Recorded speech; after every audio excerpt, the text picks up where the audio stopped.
Yes, we are live now. Hello friends, this is Himanshi and welcome to Let's Learn. Hopefully आप मुझे देख पा रहे होगे. इंटरनेट की भारी समस्या है और पता नहीं ये आज ट्रबल शूट भी कराया फिर भी सॉल्यूशन कुछ निकला नहीं. सभी को गुड इवनिंग, नमस्कार, राम राम, सत श्री अकाल, अस्सलाम वालेकुम. What are you feel connected with. Start करते हैं आज का सेशन. अगर आपको लगे बीच में वीडियो रुक रहा है तो बता दीजिएगा. सॉरी, शाम वाली क्लास आज आपकी नहीं हुई है, मतलब करियर विल पर. कल से कंटिन्यू करेंगे. मेरा जो पैर में मोच आई थी वो फिर से जाग गई क्योंकि कल मैं दिन भर मतलब जो बीता हुआ कल है काफ़ी चलने का और खड़े होने का काम हो गया, तो अभी वो ठीक नहीं हुई है पूरी तरह से. पोल वाली दीदी को दिखा दो, हमारी सीडीपी कंप्लीट हो जाएगी. वाह अंशुल, यही सीडीपी पढ़ के आप पेपर देने जाइएगा. और केवीएस भी आ रहा है, फिर एक और दिन दिखा देंगे. एक दिन में सीटेट की कंप्लीट कर लेना और एक दिन में किसकी, केवीएस की. नहीं बची है. पीडीएफ ईवीएस के नोट्स पे काम चल रहा है यार, थोड़ा सा समय दे दो मुझे. ईवीएस करते हैं आज. 30 क्वेश्चन ज़रूरी हैं क्योंकि क्वेश्चंस रिपीटेडली पूछे जाते हैं. सेशन आपको पसंद आए तो आप लाइक शेयर करते रहिएगा. और ये आपको टेलीग्राम पर लेट्स लर्न स्क्वाड, यहाँ पर नोट्स भी मिल जाएंगे सारे. और जो भी नई अपडेट होती है वो सारी चीज़ें, क्लास कब हो रही है कब नहीं हो रही है, पीडीएफ्स, ये सब मिल जाते हैं. क्वेश्चन नंबर 1 देखिएगा और जवाब दीजिएगा, है ना. अच्छा, एक और चीज़, जिन्होंने भी प्रीवियस ईयर पेपर लिया है किरण पब्लिकेशन से सीटेट का, या फिर जो 4000 एमसीक्यू की एक बुक आती है वो ली है प्रैक्टिस के लिए, या कोई भी अगर बुक ली है और आप फीडबैक अगर आपको लग रहा है, क्योंकि उसमें उन्होंने आज ही मेरी बात हुई तो उन्होंने बताया कि 4 क्वेश्चंस गलत थे. तो कई बार हमें गलतफहमी हो जाती है कि गलत हैं, तो आप उनको भेज सकते हैं support@kiks.co या .in पर. तो उनको फीडबैक भेजिए. वो 500 रुपये देते हैं. अगर कोई भी क्वेश्चन आप जो भेज रहे हैं और वो सच में गलत निकले प्रूफ के साथ, तो वो पर क्वेश्चन 500 रुपये देते हैं बच्चों को, है ना, जो भी निकालता है. तो खैर देखिएगा. तो इसका मतलब ये है कि गलतियाँ बहुत कम निकलेंगी, नहीं तो ऐसे 500 में तो उड़ जाएगा पैसा. देखिएगा एक बार, ये सब चीज़ें चलती रहेंगी. इधर आ जाओ वापस से. स्टार्ट करते हैं. सी कह रहे हैं 60% लोग. क्वेश्चन देखिए. क्वेश्चन की अगर हम बात करें तो यह है कि in class 5 while discussing the chapter whose forest, यानी whose forest नाम का एक चैप्टर है, किसके जंगल पर चर्चा होती है जब आप क्लास 5 की एनसीईआरटी पढ़ते हैं, ईवीएस की यानी पर्यावरण अध्ययन की. The teacher narrated a true anecdote of Suryamani who started a centre named Torang. बहुत इंपॉर्टेंट है, तोरांग पे क्वेश्चन आता है. और सूर्यमणि भगत आई थिंक इनका नाम था, if I am not wrong. तो ये कक्षा 5 में एक चैप्टर है किसके जंगल, और इस किसके जंगल में एक किस्सा सुनाया सूर्यमणि के बारे में, जो कि एक सच्चा. एनेक्डोट का मतलब होता है कि वो जो घटनाएं, जैसे डेली बेसिस पे बच्चे ने कुछ कर दिया है स्कूल में, तो वो एनेक्डोट बन जाता है. वो घटना है अपने आप में, और ये एक सच्ची घटना उन्होंने सुनाई टीचर ने, ताकि बच्चों को थोड़ा सा वो क्या हो, सेंसिटिव हो जंगल को लेकर के. आशीर्वाद देने की कृपा करें. पटना बिहार. बहुत बढ़िया. रॉकेट मामा, नाम भी आपका तो खतरनाक है. और तैयार रहिए, पढ़ाई आपकी कंटिन्यू. पहले सीटेट के लिए करेंगे, फिर केवीएस के लिए करेंगे, यूट्यूब पे प्रैक्टिस करेंगे. बैचेस में आप सारे सब्जेक्ट्स देखेंगे ही अगर केवीएस की हम बात कर रहे हैं. और अदर सब्जेक्ट्स की जो मैराथन है आपकी, वो 11 तारीख से पहले निपटा देंगे सीटेट के लिए, क्योंकि WB टेट का भी एग्जाम है, तो उन लोगों को भी हेल्प मिल जाएगी. तो हम लोग 2 या 3 तारीख से शुरू कर देंगे मैराथन्स. सी ऑप्शन 68% लोग कह रहे हैं. चलिए देखते हैं. और केवीएस पे प्रॉपर बात तब करेंगे जब एक बार ऑफिशियल नोटिफिकेशन आ जाएगा, और तभी आपका बैच या कोई भी कुछ भी टेस्ट सीरीज बैच उसके बाद ही सोचेगा. अभी तो किसी को पता भी नहीं है कि सिलेबस में क्या क्या चेंजेस हैं. तो केवीएस के बैच के लिए थोड़ा सा थम जाओ. KKR जो पूछ रहे हैं बार बार, केवीएस का न्यू बैच कब आएगा मैम, करियर विल पर पहले नोटिफिकेशन आएगा. हमें कोई जल्दी नहीं होती क्योंकि टीचर्स अच्छे हैं और कोई ऐसा कुछ नहीं है. तो जब तक प्रॉपर सारी डिटेल्स नहीं आ जाएंगी, जब तक बैच नहीं आएगा, तो एक बार 5 तारीख तक रुक जाओ, फिर आ जाएगा. हाँ, 11 दिसंबर को WB टेट है. जल्दी मैराथन आ जाएंगे. उससे पहले मैं यही बोल रही हूँ आपको, टेंशन मत लीजिए. आपको ईदी अमीन इतना काम हम कर देंगे. जो सीटेट वाली मैराथन है उससे पहले आ जाएंगी, ताकि आपको वहाँ भी हेल्प मिल जाए. और आज इतने कम लोग क्यों लग रहे हैं अभी तक? हैं 15-16 हज़ार लोग हैं अभी. क्या बात है? लेट शुरू किए हैं हम, या फिर सो गए हैं, या पढ़ने की आदत नहीं रही है? 2 दिन छुट्टी क्या हुई, संडे और मंडे. देखिएगा, अगर हम बात करें C option, issues of land and livelihood, issues of hunger, issues of forest और इशूज ऑफ कुडुक कल्चर. यानी कि ये जो तोरांग है, ये जो सेंटर नेम है तोरांग. तोरांग क्या है? एक सेंटर है. और तोरांग का मतलब क्या होता है? जंगल. ठीक है, फॉरेस्ट. तोरांग का मतलब है, कुडुक लैंग्वेज में है ये, और इसका मतलब होता है क्या? जंगल. तो ये किस बारे में था? ये जो तोरांग सेंटर था, ये किस बारे में था, ये पूछा है. बताइएगा, फटाफट से बताइएगा. ठीक, फटाफट से बताइए. 5 मिनट हुए हैं अभी, आ जाओगे धीरे धीरे, कोई बात नहीं. इधर आ जाओ. अगर हम बात कर रहे हैं, ठीक है ईदी अमीन, अगर हम बात करते हैं किसकी, सी ऑप्शन कह रहे हैं कितने 68% लोग। Issues of land and livelihood यानी जमीन और जीविका की समस्याएं। इश्यूज ऑफ हंगर यानी भूख की समस्याएं। इश्यूज ऑफ फॉरेस्ट, देखिए भूख की समस्याओं पे तो इसमें बात नहीं हुई है। इश्यूज ऑफ कुडुक कल्चर, बिल्कुल सही बात है, और कुडुक में ही तोरांग कहा जाता है जंगल को। और दूसरा है issues of land and livelihood यानी जमीन और जीविकाएं की समस्याएं, जीविकाओं की या जीविका की समस्याएं। तो ये इश्यूज ऑफ फॉरेस्ट यहाँ पे गलत नहीं होता, लेकिन हमारे पास हम देख रहे हैं 3 ऑप्शन का कोई आंसर नहीं है यहाँ पे, हम सिर्फ 2 ही ऑप्शन सही चूज कर सकते हैं। तो उस केस में या तो ए सही है या फिर डी सही है। तो ए एंड डी बोथ का ऑप्शन है, यानी सी ऑप्शन एकदम सही है जितने भी लोग कह रहे हैं। आगे बढ़ेंगे क्वेश्चन नंबर 2 पर। 5 दिन 5 मैराथन जैसा ही रखेंगे कुछ इस बार भी, देखिएगा। क्वेश्चन नंबर 2 है the spirit of team work is learned from which of the following, यानी जो टीम वर्क की स्पिरिट है, टीम वर्क की जो स्पिरिट है निम्नलिखित में से किसके द्वारा सहयोग भावना से कार्य करने का अभिप्राय सीखा जाता है, बताइएगा। ये कमेंट में कौन लोग रो रहे हैं, क्या हुआ, क्यों रोते हो इतना, खुश रहा करो यार, है? मेरे पापा जी के नाम पर करेक्शन नहीं होगा क्या, फॉर्म लॉक हो गया है। 28 से कितना 30 तक था, कब तक थे करेक्शन? पहले कहाँ सो जाते हो यार आप लोग, हैं? मान लिया कि अब सारा कुछ बताया था पहले से ही, वीडियो में प्रॉपर इन्फॉर्मेशन दी थी। कल के वीडियो में मैं देख रही हूँ केवीएस वाले सब कुछ बता दिया है, उसके बाद भी ऐसे ऐसे सवाल पूछ रहे हैं कई लोग, और इसी चक्कर में फिर हमारा गड़बड़ हो जाती है ना, गड़बड़ हो जाती है, फिर पेपर में हम चीजें नहीं कर पाते। ठीक है बात, देखो एक बार फटाफट से, चलिए देखिएगा। सी ऑप्शन 88% लोग कह रहे हैं। चलिए बहुत बढ़िया, 19,000 लोग जागे, आ जाइए धीरे धीरे, कोई दिक्कत नहीं है। The spirit of team work यानी निम्नलिखित में से किससे सहयोग भावना से कार्य करने का अभिप्राय सीखा जाता है? फैमिली, हाँ फैमिली सिखा सकती है कि भाई एक दूसरे के साथ घुल मिल करके रहो, बेहतर बनो। स्पोर्ट्स एंड फैमिली, हाँ दोनों सिखा सकते हैं। स्पोर्ट्स में भी क्या होता है, टीम वर्क होता है ना। आप जीत और हार को एक्सेप्ट करना सीखते हो, टॉलरेट करना सीखते हो सामने वाले का पर्सपेक्टिव, क्योंकि जरूरी नहीं है हर किसी की बात जो है आपकी बात को मतलब आपको ठीक लगे, तो उसको भी आपको थोड़ा सा टॉलरेट करना है, या अपने तरीके से सामने वाले की जो डाइवर्सिटी है उसको टॉलरेट करना है, उसका भी पता चलेगा। राय पूजा, अगर हम बात करते हैं फैमिली, सोसाइटी एंड स्पोर्ट्स यानी परिवार, समाज और खेल, ये बात बिल्कुल सही है कि जो परिवार है, समाज है और खेल है यानी स्पोर्ट्स है, क्योंकि तीनों ही आ गए ना इसमें। कंडक्टिंग कंपटीशन आंसर नहीं हो सकता कि आप क्या कर रहे हैं, कॉम्पीट करा रहे हैं बच्चों को एक दूसरे से, ये हमारे अंदर कूट कूट के भर दिया गया है ना। हमें बेफालतू में ही ऐसी बचपन से आदत हो जाती है, वो बच्चा गोरा है, अच्छा तुम इतने गोरे नहीं हो, उसकी हाइट इतनी है तुम्हारी नहीं है, उसके इतने नंबर आते हैं तुम्हारे क्यों नहीं आ रहे, उसके पास ये है तुम्हारे पास क्यों नहीं है, तुम्हारे पास है तो देखो उसके पास तो ये नहीं है। या तो हम दूसरे को नीचा दिखाते हैं, या अपने आप को ऊपर उठाते हैं, या फिर कम समझते हैं, ये है कॉम्पिटिशन। ठीक, तो ये कंडक्टिंग कंपटीशन से किसी का भला हुआ नहीं है आज तक, है ना। इससे क्या होगा, बच्चे में एक्सट्रिंसिक मोटिवेशन आएगी, और वो भी बहुत ही फोर्स वाली, कुछ टाइम तक मोटिवेटेड फिर खत्म। ठीक, तो फैमिली, या फिर वो अपने आप में इंफीरियोरिटी फील करेगा, जिस चीज के लिए वो बना है वो कभी रियलाइज ही नहीं कर पाएगा।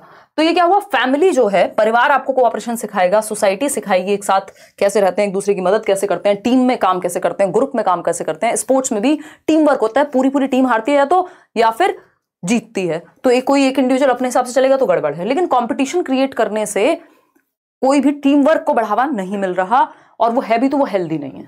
तो C option is the right answer. याद रखिएगा ये वर्ड जो है कंपटीशन, इसको कोलैबोरेशन से रिप्लेस करेंगे। सहयोग की जरूरत है, एक साथ लाने की जरूरत है बच्चों को टीम वर्क में, ना कि कंपटीशन तो जस्ट ऑपोजिट है टीम वर्क का। ठीक है, आपस में ही कॉम्पीट करने लग जाओ। बताओ क्वेश्चन नंबर 3 देखो एक बार, इसका आंसर मैंने आपको फोटो में दे दिया है, जो पहचान लेगा वो जवाब दे देगा।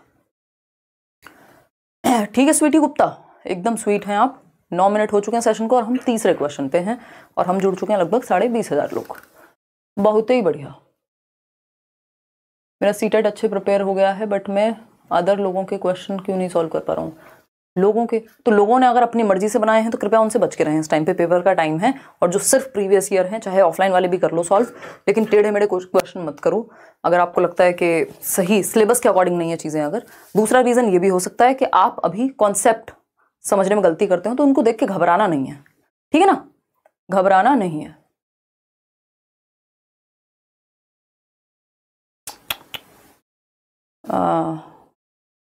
लक्ष्य, आई अंडरस्टैंड, ये बिल्कुल खतरनाक बातें हैं। शौर्य भी यहाँ बैठा हुआ है, तो मैं इस पर फोकस थोड़ा सा नहीं करूँगी इस बात पे। अपने आप में बहुत ही ब्रूटल केसेस हैं, अगर इस तरह की घटनाएं सामने आ रही हैं। बिल्कुल हम कह सकते हैं कि हम एजुकेटेड नहीं हैं, जस्ट लिटरेट हैं बहुत सारे लोग।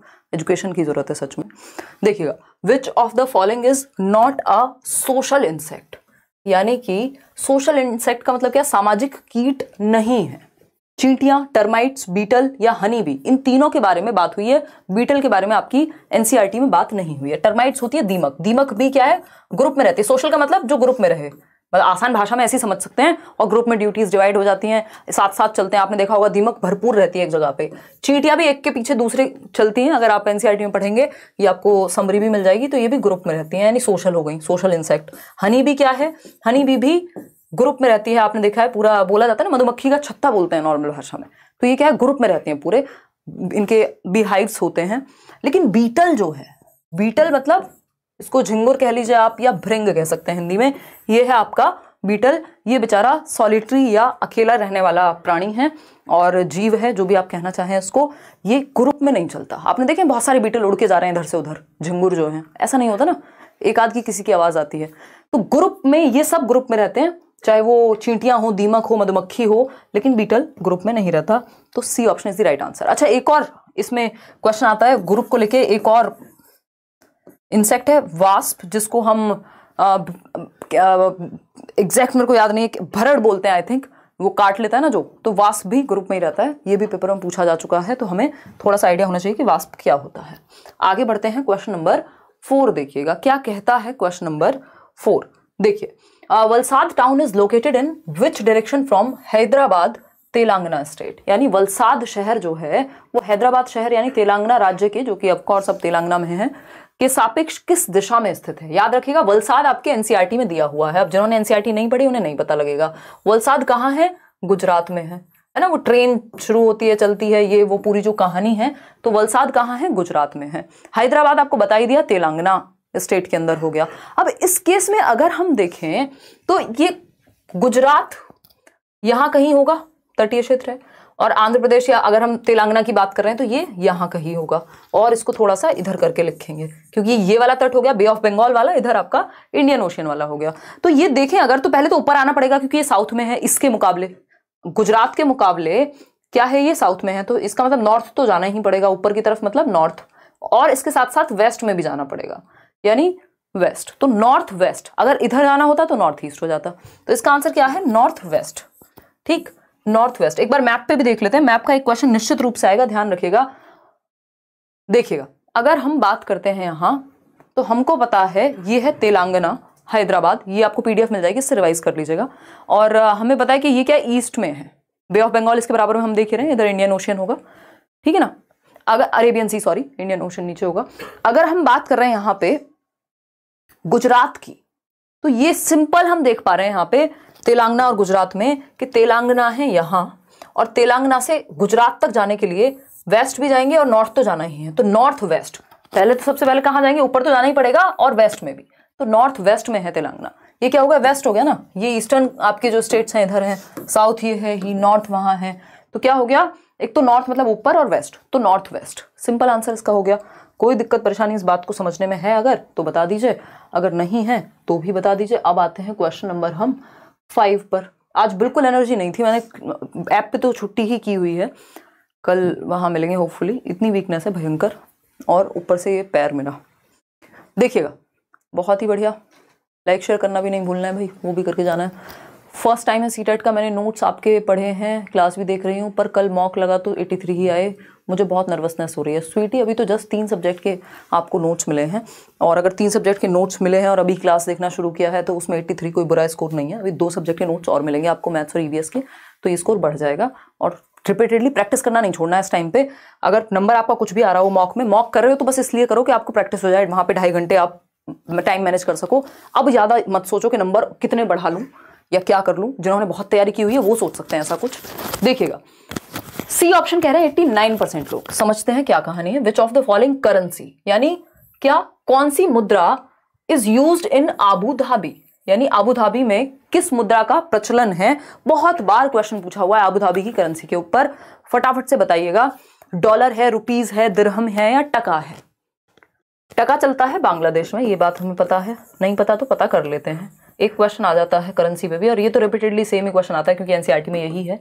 इंडिया की अगर हम अपने नोन कंट्री की बात करें, और भी जगह है वैसे, तो इंडिया रुपीस हो गया, डॉलर यूएसए, और भी कंट्रीज हैं इस तरह की उसके आसपास वाली, कनाडा वगैरह हो गया, बट यूएसए के लिए हम जनरली डॉलर का इस्तेमाल कर रहे हैं। हाँ, दिरहम ही बचता है। अगर आप एलिमिनेट भी करते हैं, अगर आप ऑप्शंस हटा भी देते हैं, तो एकमात्र उत्तर क्या बचता है? दिरहम। कहाँ यूज होता है? यूनाइटेड अरब एमिरेट्स में, चाहे वो दुबई हो चाहे वो अबू धाबी हो, क्या यूज होगा? दिरहम करेंसी यूज होगी।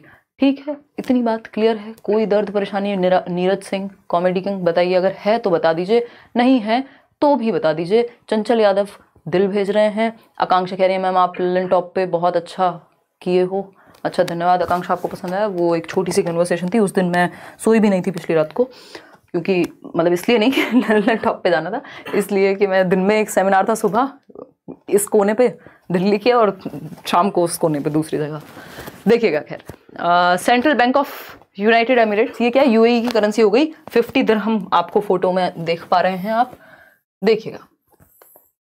तो दिरहम्स यूएई में चलेंगे, यूनाइटेड अरब एमिरेट्स में, चाहे वो दुबई की बात हो रही है, यहाँ पे इनकी अबू धाबी की बात हो रही है, जितनी भी कंट्रीज हैं बेसिकली यूएई में। देखिएगा क्वेश्चन नंबर, नहीं सब में तो नहीं चलेगा, खैर सऊदी वगैरह में फिर अलग चलेगा। देखिए क्वेश्चन नंबर 6 देखिएगा। यूएई में, यूएई के जितने भी जगहें हैं वहां पे चलेगी आपकी दिरहम। चिराऊ, चिराऊ पे इतनी बार क्वेश्चन आया है। चिराऊ की अगर हम बात करते हैं, या हिंदी में चिराऊ कहते हैं इसको, तो चिराऊ पे कई बार क्वेश्चन आया है। चिराऊ क्या है बताइए? डांस है। किस जगह का है ये आपको देखना है। बैम्बू के साथ किया जाता है, यानी बांस के साथ। तो इन चिराऊ डांस, जो चिराऊ नृत्य है, people sit in pairs in front of each other, यानी मान लीजिए पेयर्स में, जोड़ों में बैठ गए एक दूसरे के सामने, दो लोग बैठे हैं, सामने सामने बैठे हुए लोग हैं। होल्डिंग बैम्बू स्टिक्स, यानी बांस की जो लकड़ियां हैं, बांस हैं, उनको ग्राउंड पे ऐसे रख के बैठे हुए हैं। एज दी ड्रम बीट्स, जैसे ही ड्रम की आवाज आती है, क्या करते हैं? The bamboos are beaten to the ground, उसको बजाएंगे, डम डम डम, बैम्बू को आवाज आएगी। ठीक, dancers step in and out of the bamboo sticks and dance to the beat. मतलब कुल मिला के बात क्या चल रही है? चिराऊ डांस में पेयर्स में बैठे हैं लोग और डांस करते हैं। जैसे ही ड्रम की आवाज आएगी, बैम्बू का यूज करके, ये बात याद रखिएगा, बैम्बू का यूज करके, यानी बांस का प्रयोग करके डांस कहां किया जाता है और क्या कहते हैं उसको? तो चिराऊ कहते हैं। और ये कहां का नृत्य है? ये मिजोरम का नृत्य है। ठीक है ना, मणिपुर होगा इसका आंसर, ना असम ना उड़ीसा, क्योंकि ये फैक्चुअल क्वेश्चन है, इसमें ऐसा कुछ नहीं हो सकता कि आपको कोई और बता दे। तो मिजोरम चिराऊ, याद रखिएगा। चिराऊ डांस कहाँ का है? मिजोरम का। बैम्बू का प्रयोग करके किया जाता है। अच्छा, बैम्बू पे एक और चैप्टर है अलग से, जिसको हम कहते हैं ना, वो आपकी झूम खेती, उसके बारे में भी कुछ कुछ चीजें हैं, वो भी आप पढ़ लीजिएगा। ये खेती से याद आया। क्वेश्चन नंबर 7 देखिएगा। Rain water from the roof top, यानी जो पानी है किसका? बारिश का। फ्रॉम द रूफ टॉप, जो छत पर वर्षा के पानी का संरक्षण, यानी rain water from the roof top was conserved and used for recharge of ground water. This traditional method was used by which of the following states, यानी जो छत पर वर्षा के पानी का संरक्षण करके भौम जल को पुनः आवेशित कर रहे हैं, इसका सिंपल मतलब इंग्लिश में समझते हैं। जो रेन वाटर है उसको आप रूफ टॉप पे, छत पे कंजर्व कर रहे हैं, जिससे कि उसको दोबारा से यूज किया जा सके या रिचार्ज कर सके। हम एटलीस्ट ग्राउंड वाटर को ही रिचार्ज कर लें, है ना, ताकि हमारा ग्राउंड वाटर लेवल कम ना हो।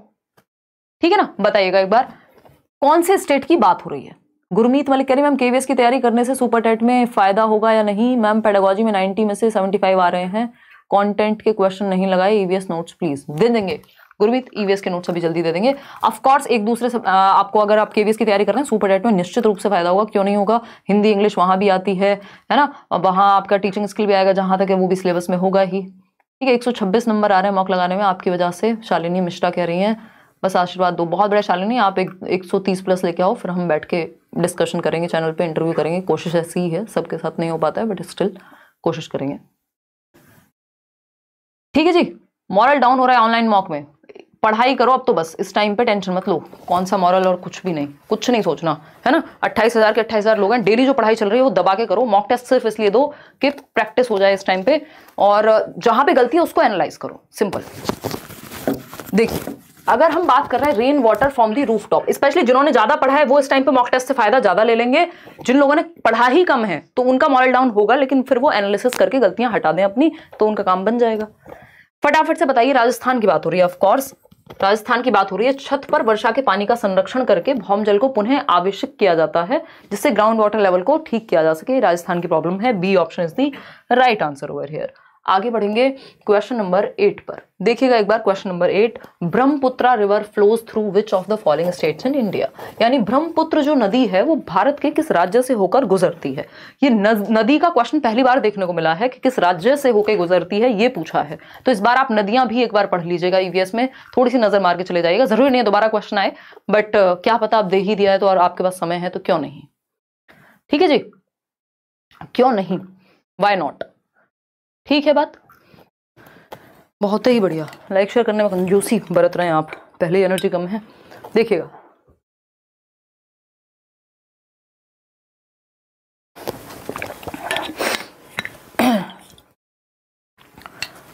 क्वेश्चन नंबर 8 का आंसर दे रहे हैं सी। पानी पी ले भाई, कफ, और नहाओ रात को, कोल्ड ड्रिंक पियो बेटा। ब्रह्मपुत्र रिवर कहां से बहेगी? सी ऑप्शन कह रहे हैं 62% लोग, अरुणाचल प्रदेश एंड असम। बिल्कुल, ये फैक्चुअल क्वेश्चन हो गया, इसमें मैं और आप अभी कुछ नहीं कर सकते। बाकी गंगा कहां से निकलती है ये सब भी एक बार देख लेना, क्योंकि ये ऐसा पहली बार ही हुआ है, अदरवाइज ऐसे रिवर्स पे क्वेश्चन नहीं आता ईवीएस में। तो एक आध क्वेश्चन क्या पता टपक जाए, ये भी हर सेट में नहीं आया, किसी एक आध ही सेट में आया इस तरह का क्वेश्चन। क्वेश्चन नंबर 9 देखिएगा, family plays an important role in socialisation. यानी जो परिवार है वो सामाजिकरण की भूमिका में, कि हम समाज के नियम कायदे कानून तौर तरीके, कोई घर में आता है नमस्ते करते हैं, पानी देते हैं, बिठाते हैं, बेइज्जती नहीं करते हैं, बड़ों की बातें सुनते हैं, मतलब समाज में क्या चीजें एक्सेप्टेबल हैं क्या नहीं, ये सब जो हम सीखते हैं, परिवार इसमें इंपॉर्टेंट रोल निभाता है। क्योंकि आप सीधा प्रकट जो है भगवान से या जहां से भी कहाँ होते हैं, परिवार में होते हैं दुनिया में, पड़ोसी के यहाँ नहीं, अपने परिवार मतलब फैमिली के अंदर। तो फैमिली आपको सिखाती है कि क्या चीजें डिजायरेबल हैं और कैसे बिहेव करते हैं सबसे पहले, बाद में दुनिया सिखाती है, स्कूल सिखाता है। तो in this regard the family is an agency of, यानी परिवार जो है वो कैसा माध्यम है, परिवार कैसा माध्यम है ये हम सबको पता है। फैमिली क्या है? प्राइमरी सोशलाइजेशन, प्राथमिक सामाजिकरण का उदाहरण है। पीएफ से याद रख लीजिएगा, फैमिली प्राइमरी होती है, सिंपल, बाकी सब कुछ सेकेंडरी है या ऑप्शन पे डिपेंड करेगा। स्कूल हमेशा सेकेंडरी होगा। और सोशलाइजेशन की प्रक्रिया जन्म से मृत्यु तक चलती है, जन्म से पहले नहीं चलती, इन्फेंसी से ही शुरू होती है, क्योंकि हम पेट के अंदर तो नहीं सीख रहे होते कैसे किसको पानी देना है, किसको नमस्ते करनी है। तो प्राइमरी सोशलाइजेशन फैमिली के द्वारा होगा। सेकेंडरी क्या होगा? सेकेंडरी होगा आपका स्कूल के द्वारा। क्वेश्चन नंबर 10 देखिए, क्योंकि जब आप 3 साल के कम से कम हो जाते हैं तब तो प्ले वे जाएंगे। क्वेश्चन नंबर 10 देखिए, many movements have endorsed the need to save the environment. यानी वातावरण को बचाने की कई मुहिम चली हैं, कई आंदोलनों को समर्थन मिला है। ये एनसीईआरटी का सवाल है। Who amongst the following played a crucial role in the Chipko Andolan of 1970s। यानी निम्नलिखित में से किसने 1970 के चिपको आंदोलन में निर्णायक भूमिका निभाई। यानी चिपको मूवमेंट का हीरो कौन था, या हम कहें किसने ज्यादा बेहतर काम किया चिपको मूवमेंट में। तो वंदना शिवा हैं, सुंदरलाल बहुगुणा हैं, मेधा पाटकर हैं, या बाबा आमते हैं। तो हम सब ने सुंदरलाल बहुगुणा की स्टोरी जो है वो ईवीएस में पढ़ी है, एनसीईआरटी में। जिन्होंने नहीं पढ़ी थोड़े दिन रुक जाओ, थोड़े दिन मतलब दो दिन, परसों आपको मिल जाएगा। कल तो मेरे टाइपिस्ट अवेलेबल नहीं है, परसों जहां तक आपको ईवीएस के नोट्स मिल जाएंगे शाम तक। तो सुंदरलाल बहुगुणा इंग्लिश में पहले से शेयर किए हुए हैं, एक बार इतने उनको पढ़ लेना। सुंदरलाल बहुगुणा की अगर हम बात कर रहे हैं तो इन्होंने चिपको मूवमेंट, जिसमें पेड़ को पकड़ के लोग खड़े हो जा रहे थे और बहुत सारी चीजें हुई थी। चलिएगा आगे बढ़ेंगे। Question number 11। क्वेश्चन नंबर 11 देखिए क्या कहता है। ये कहता है, due to construction of large dams in the states of Maharashtra. यानी महाराष्ट्र, मध्य प्रदेश और गुजरात में बड़े बांधों के निर्माण के कारण the indigenous people were compelled to move out of their habitats. जो वहां के आसपास के लोकल लोग थे, स्थानीय व्यक्तियों को अपने प्राकृतिक आवास को छोड़कर जाना पड़ा। है ना भाई, डिस्टर्ब कर रहे हो आज तुम, बट कोई बात नहीं। देखिए अगर हम बात करें तो ये जो मूवमेंट है वो क्या कहलाएगा, फटाफट से बताइए, फटाफट से बताइए। नीरज सिंह क्या पूछ रहे हैं, मैम मैं डीएलएड कर रहा हूँ, ग्रेजुएशन में आर्ट्स इंग्लिश ऑनर्स था, तो क्या मैं सीटेट पेपर 2 में मैथ्स और साइंस ले सकता हूँ? ले सकते हो, इसमें ऐसा सच इन्होंने कोई रूल दिया नहीं होता। जनरली परसेप्शन यही चलता है कि आप अगर ह्यूमैनिटीज से हैं तो एसएसटी लें, बट ले सकते हो। देखो एक बार अगर हम बात करें तो due to construction of large dams in the states of Maharashtra, Madhya Pradesh and Gujarat. बताइए बताइए बताइए, अभी तक तो ऐसा कोई रूल नहीं है। देखिए डी कह रहे हैं कई लोग, बिल्कुल। ट्रांसफर, ये कोई ट्रांसफर तो बिल्कुल भी नहीं है, तो बहुत ही आसान सी भाषा हो गई। आउट माइग्रेशन, ये माइग्रेशन का ही हिस्सा है अगर बाकी सबको भी देखें तो, ठीक। इमिग्रेशन, एक देश से आप दूसरे देश में, फॉरेन कंट्रीज के कॉन्टेक्स्ट में इमिग्रेशन यूज होता है, बट यहां क्या बात हो रही है, लोगों को अपनी विल के अगेंस्ट, अपनी चाहत के अगेंस्ट, अपने लोकल एरिया को, अपने नेटिव प्लेस को, अपनी जगह को, अपनी जन्मभूमि को छोड़ के दूसरी जगह पे विस्थापित किया गया है। वर्ड पे ध्यान दीजिएगा, विस्थापन कहते हैं, विस्थापित किया गया है, उनको डिस्प्लेस किया गया है, क्योंकि वहां कोई डैम बन रही है, कोई रोड बन रही है, कोई एयरपोर्ट बन रहा है कहीं, तो उन लोगों को डिस्प्लेस कर दिया जाता है। ये डिस्प्लेसमेंट कहलाता है। Neha from Ara, career will पर मॉक टेस्ट को कितनी बार भी अटेम्प्ट कर सकते हैं या ओनली वन टाइम? कितनी भी बार। मैं आपके ऑनलाइन क्लास में, ऑफलाइन क्लास में एडमिशन ले रही हूँ, हेल्प मी। ऑफलाइन क्लास तो फ्री होगी अभी सीटेट के लिए, केवीएस के लिए शायद बैच देखने को मिले, वो बता देंगे। ठीक है जी, चलिए आगे बढ़े। अब आपकी इजाजत हो तो हम आगे बढ़ जाएं। देखिएगा, अगर हम बात करें तो ये डिस्प्लेसमेंट कहलाएगा जब व्यक्ति अपनी विल के अगेंस्ट दूसरी जगह पे, उसके नेटिव प्लेस से कहीं और आप उसको विस्थापित कर रहे हैं। इमिग्रेशन अपनी मर्जी से भी हो सकता है, आप फॉरेन कंट्री चले गए, ठीक। क्वेश्चन नंबर 12 देखिएगा, क्वेश्चन नंबर 12 क्या कहता है? क्वेश्चन नंबर 12 समझने का प्रयास करेंगे, समझने का क्या करेंगे? प्रयास करेंगे। बहुत ही आसान सा क्वेश्चन है। We should not leave cooked food uncovered or unrefrigerated for long duration. Which agents are responsible for spoilage of cooked food? यानी हमें पके हुए भोजन को खुला या बिना फ्रिज में रखे लंबी अवधि तक के लिए नहीं छोड़ना चाहिए।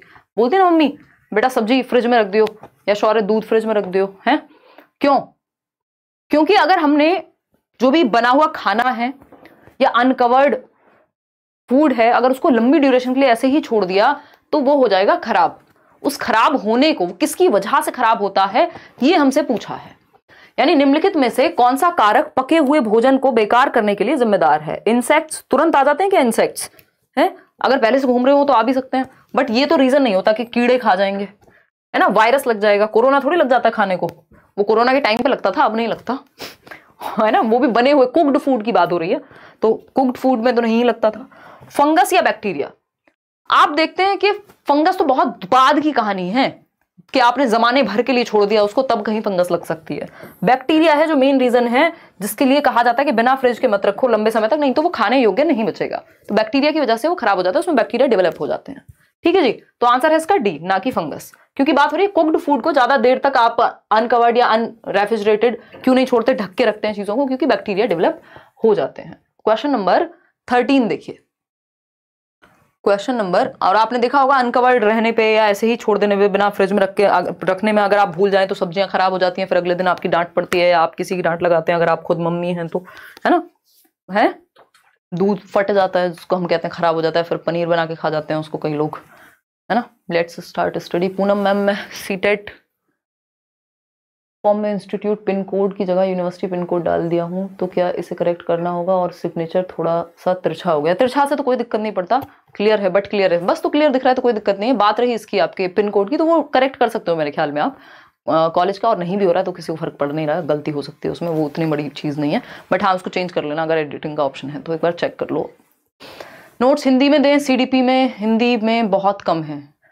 सरकार हिंदी में दे दिए हैं नोट्स, ऑलमोस्ट हिंदी में ही हैं वो नोट्स, और जो लास्ट चैप्टर है वो ट्रांसलेट होके आ जाएगा जल्दी ही। अभी सीडीपी के तो इंग्लिश के नोट्स देने बाकी हैं सीटेट के, इस बार हिंदी में पहले दिए हैं आपको, इवन बाइलिंगुअल ही है वो।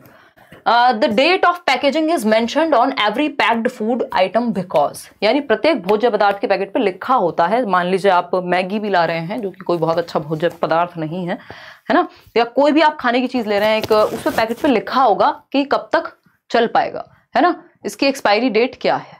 व्यक्तियों पे नहीं लिखा होता है, इसलिए व्यक्तियों की कोई एक्सपायरी डेट नहीं होते, वो कभी भी टपक जाते हैं। तो ये क्या हुआ, ये सिमेंटिक्स का उदाहरण है जब आप इंग्लिश पेडागोजी पढ़ेंगे कि लोग एक्सपायर नहीं होते, चीजें एक्सपायर होती हैं। तो अगर आप व्यक्ति के कॉन्टेक्स्ट में कह रहे हैं फलाने एक्सपायर हो गए, दैट मीन्स आप सिमेंटिक मिस्टेक कर रहे हैं, सिमेंटिकली गलत है आपका वाक्य। अब ये हमने ईवीएस में क्या पढ़ लिया, इंग्लिश को पढ़ लिया, इसी को हम इंटरडिसिप्लिनरी अप्रोच या इंटीग्रेटेड फॉर्म में पढ़ना कहते हैं कि एक सब्जेक्ट से दूसरे सब्जेक्ट को जोड़ दें। ए ऑप्शन कह रहे हैं 61% लोग। चलिए देखते हैं, every food item has their own self life, shelf life होती है बेसिकली हर एक फूड लाइफ आइटम की, ठीक बात है। During processing and packaging of food items some preservatives are used, कह सकते हैं। फिर आता है after certain period some pathogens develop in it to spoil, या फिर we should not consume expired food items. क्या कहना चाहेंगे आप सभी, ये बताइएगा। 1 मिनट रुकिएगा।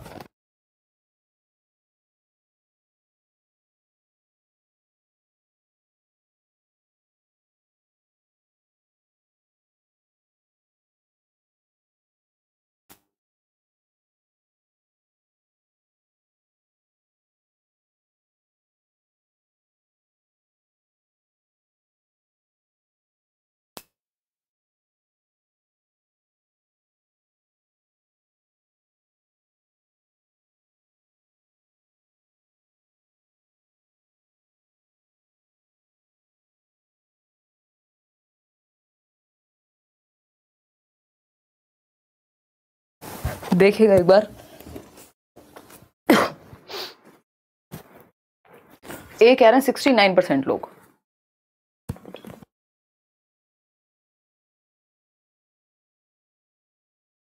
आज थोड़ा पेशेंस से काम लीजिएगा, स्लो ही चल रहे हैं। देखिए, अगर हम बात करते हैं किसकी, 13th क्वेश्चन की, तो क्या कहता है ये? सिंपल बात थी कि हम पैकेजिंग मेंशन्ड होती है, हर एक पैकेट पे मेंशन्ड होती है कि आपका पैकेट कब तक चलने वाला है या पैक कब से हुआ है, इवन ये भी है ना। तो प्रत्येक भोज्य पदार्थ के पैकेट पर उसे पैक बंद करने की तिथि दी जाती है कि पैकेज्ड फ्रॉम इतने, और मतलब मैन्युफैक्चरिंग डेट और उसके बाद आपका एक्सपायरी डेट, दोनों चीजें होती हैं। ठीक है ये बात, ठीक है ना। बीएड सेकंड ईयर के लिए प्रावधान रहेगा क्या? सेकंड ईयर के लिए कोई प्रावधान नहीं रहेगा, आस्था, है ना। आपको बेकार में होप देने का कोई फायदा नहीं है। बाकी अभी जल्दी आ जाएंगी, अभी केवीएस के थोड़े से क्वेश्चन साइड रख लो, 5 तारीख तक रुक जाओ, सारी बातों का जवाब मिल जाएगा, है ना। अभी पढ़ाई कर लो इतने बस। Every food item has their own shelf life. हाँ, एक शेल्फ लाइफ होती है। अगर पैकेजिंग डेट नहीं पता होगी तो पता कैसे लगेगा कि, मान लीजिए पैकेज डेट होती है कई बार कि इतने तारीख को मैन्युफैक्चर हुआ, 21 नवंबर 2022 को, और फिर लिखा हुआ 6 महीने बाद तक बेस्ट यूज हो पाएगा, तो इसका मतलब शेल्फ लाइफ इसकी कितनी हुई? 6 महीने हुई, जब तक ये अपना जीवन पूरा करेगा। बात तो सही है, ट्रू है। During processing and packaging of food items some preservatives are used. यानी जब आप पैक कर रहे हैं और प्रोसेस कर रहे हैं तो कुछ प्रिजर्वेटिव्स यूज किए जाते हैं, ये भी बात सही है। अगर हम बात कर रहे हैं after certain period some pathogens develop in it to spoil it, यानी कुछ निश्चित समय के पश्चात इसमें रोगाणु उत्पन्न हो सकते हैं। हाँ, बिल्कुल सही बात है, तो इसलिए पता तो हो कि कितना टाइम हो गया है। We should not consume expired food items. सारी ही बातें सही हैं, प्रिजर्वेटिव्स होते हैं और जरूरी नहीं है कि वो लंबे समय तक रह पाए, जिसकी वजह से वो जीवित रह पाता है कुछ टाइम तक। तो ये सारी बातें सही हैं, यानी ABCD कोई भी नेगेटिव नहीं है यहाँ पे। जब नेगेटिव नहीं है तो आंसर हो गया ए ऑप्शन। आगे बढ़ेंगे, क्वेश्चन नंबर 14 देखिएगा एक बार। क्वेश्चन नंबर 14, EVS उतना मुश्किल नहीं आता जितना आप सोच रहे हैं। देखिएगा, अगर NCERT की समरी और वहां से पेडागोजी को समझ लिया है, आस्था मैंने आपका जवाब दे दिया है। बीएड भी जरूरी रहेगा क्या? PRT और TGT, हाँ वो तो अभी आप दे सकते हैं, अभी का जो नोटिस है उसके अनुसार भर तो सकते हैं आप। क्या कह रहे हो भाई मॉक टेस्ट के बारे में? मॉक टेस्ट कैसे दें? करियरविल ऐप पर चले जाइए, वहां आप मॉक टेस्ट दे सकते हैं, है ना। पेड सीरीज भी है, बट वो बैच में जितने लोग हैं उनके लिए फ्री है, उनको अलग से नहीं लेनी है। और बाकी लोगों के लिए वो 99 में है, फ्री भी है कुछ मॉक टेस्ट, तो उसमें शायद 20-30 टेस्ट कुछ हैं, एक बार चेक कर लीजिएगा। सी ऑप्शन कह रहे हैं 56% लोग, या जिस भी वेबसाइट से आपको ठीक लगे। In order to prevent the mosquitoes proliferation many methods are suggested, find out a method which does not check, ध्यान रखिएगा does not लिखा है, does not check the breeding of mosquitoes among the following, यानी मच्छरों के प्रजनन की रोकथाम के लिए कई विधियां प्रस्तावित की जाती हैं कि कैसे मच्छर जो है ब्रीड होने से या और बढ़े ना, उसके लिए रोकथाम हो। इसके लिए कुछ कई विधियां प्रयोग में लाई जाती हैं, जिसमें से आपको ये पहचानना है कि कौन सी वो विधि नहीं है जो मच्छर की ब्रीडिंग के रोकथाम में यूज होती होगी। फटाफट से बताइए। सी ऑप्शन कह रहे हैं 62% लोग। पहला ऑप्शन है keep changing the water from the cooler at least twice in a week. तो ये तो तरीके होते हैं कि भैया मच्छर जमाना हो जाए, डेंगू का मौसम चल रहा है तो जल्दी जल्दी पानी बदलते रहो, एक जगह पे इकट्ठा मत होने दो एंड ऑल, ठीक है ना। अमृता बिहार आरा से क्या सीटेट क्वालिफाई करके दूसरे स्टेट में जैसे यूपी में, हाँ कर सकते हैं टीचिंग के लिए अप्लाई, ज्यादातर जगह में। कुछ जैसे हरियाणा में अभी इन्होंने रोक लगा दी है, बाकी देखते हैं। अभी तक भी ज्यादातर स्टेट्स में सीटेट चल जाता है। बी ऑप्शन है put fish in the ponds and water logging areas so they eat the mosquitoes larva, यानी कि आप जो फिश हैं उनको ऐसे तालाब वगैरह में छोड़ दीजिए जहां पे वो मॉस्किटो के लार्वा को खा जाएं। चलो ये भी एक सही तरीका है जिससे ब्रीडिंग रुक जाएगी, मच्छर नहीं फैलेंगे, मलेरिया रुकेगा। यूज ऑफ मॉस्किटो नेट्स, तो ये तरीका मच्छरों की ब्रीडिंग के लिए नहीं है, हमारे जैसे लोगों को खुद को बचाने के लिए कि मच्छर तो भैया अपनी जगह रहेंगे, वो तो घूमेंगे फिरेंगे, मजे करेंगे, अपने आप को मल्टीप्लाई करेंगे, ब्रीड करेंगे, लेकिन अगर आपको जीवित रहना है तो आप क्या लगाते हैं? मच्छरदानी का प्रयोग करते हैं, मॉस्किटो नेट्स का प्रयोग करते हैं।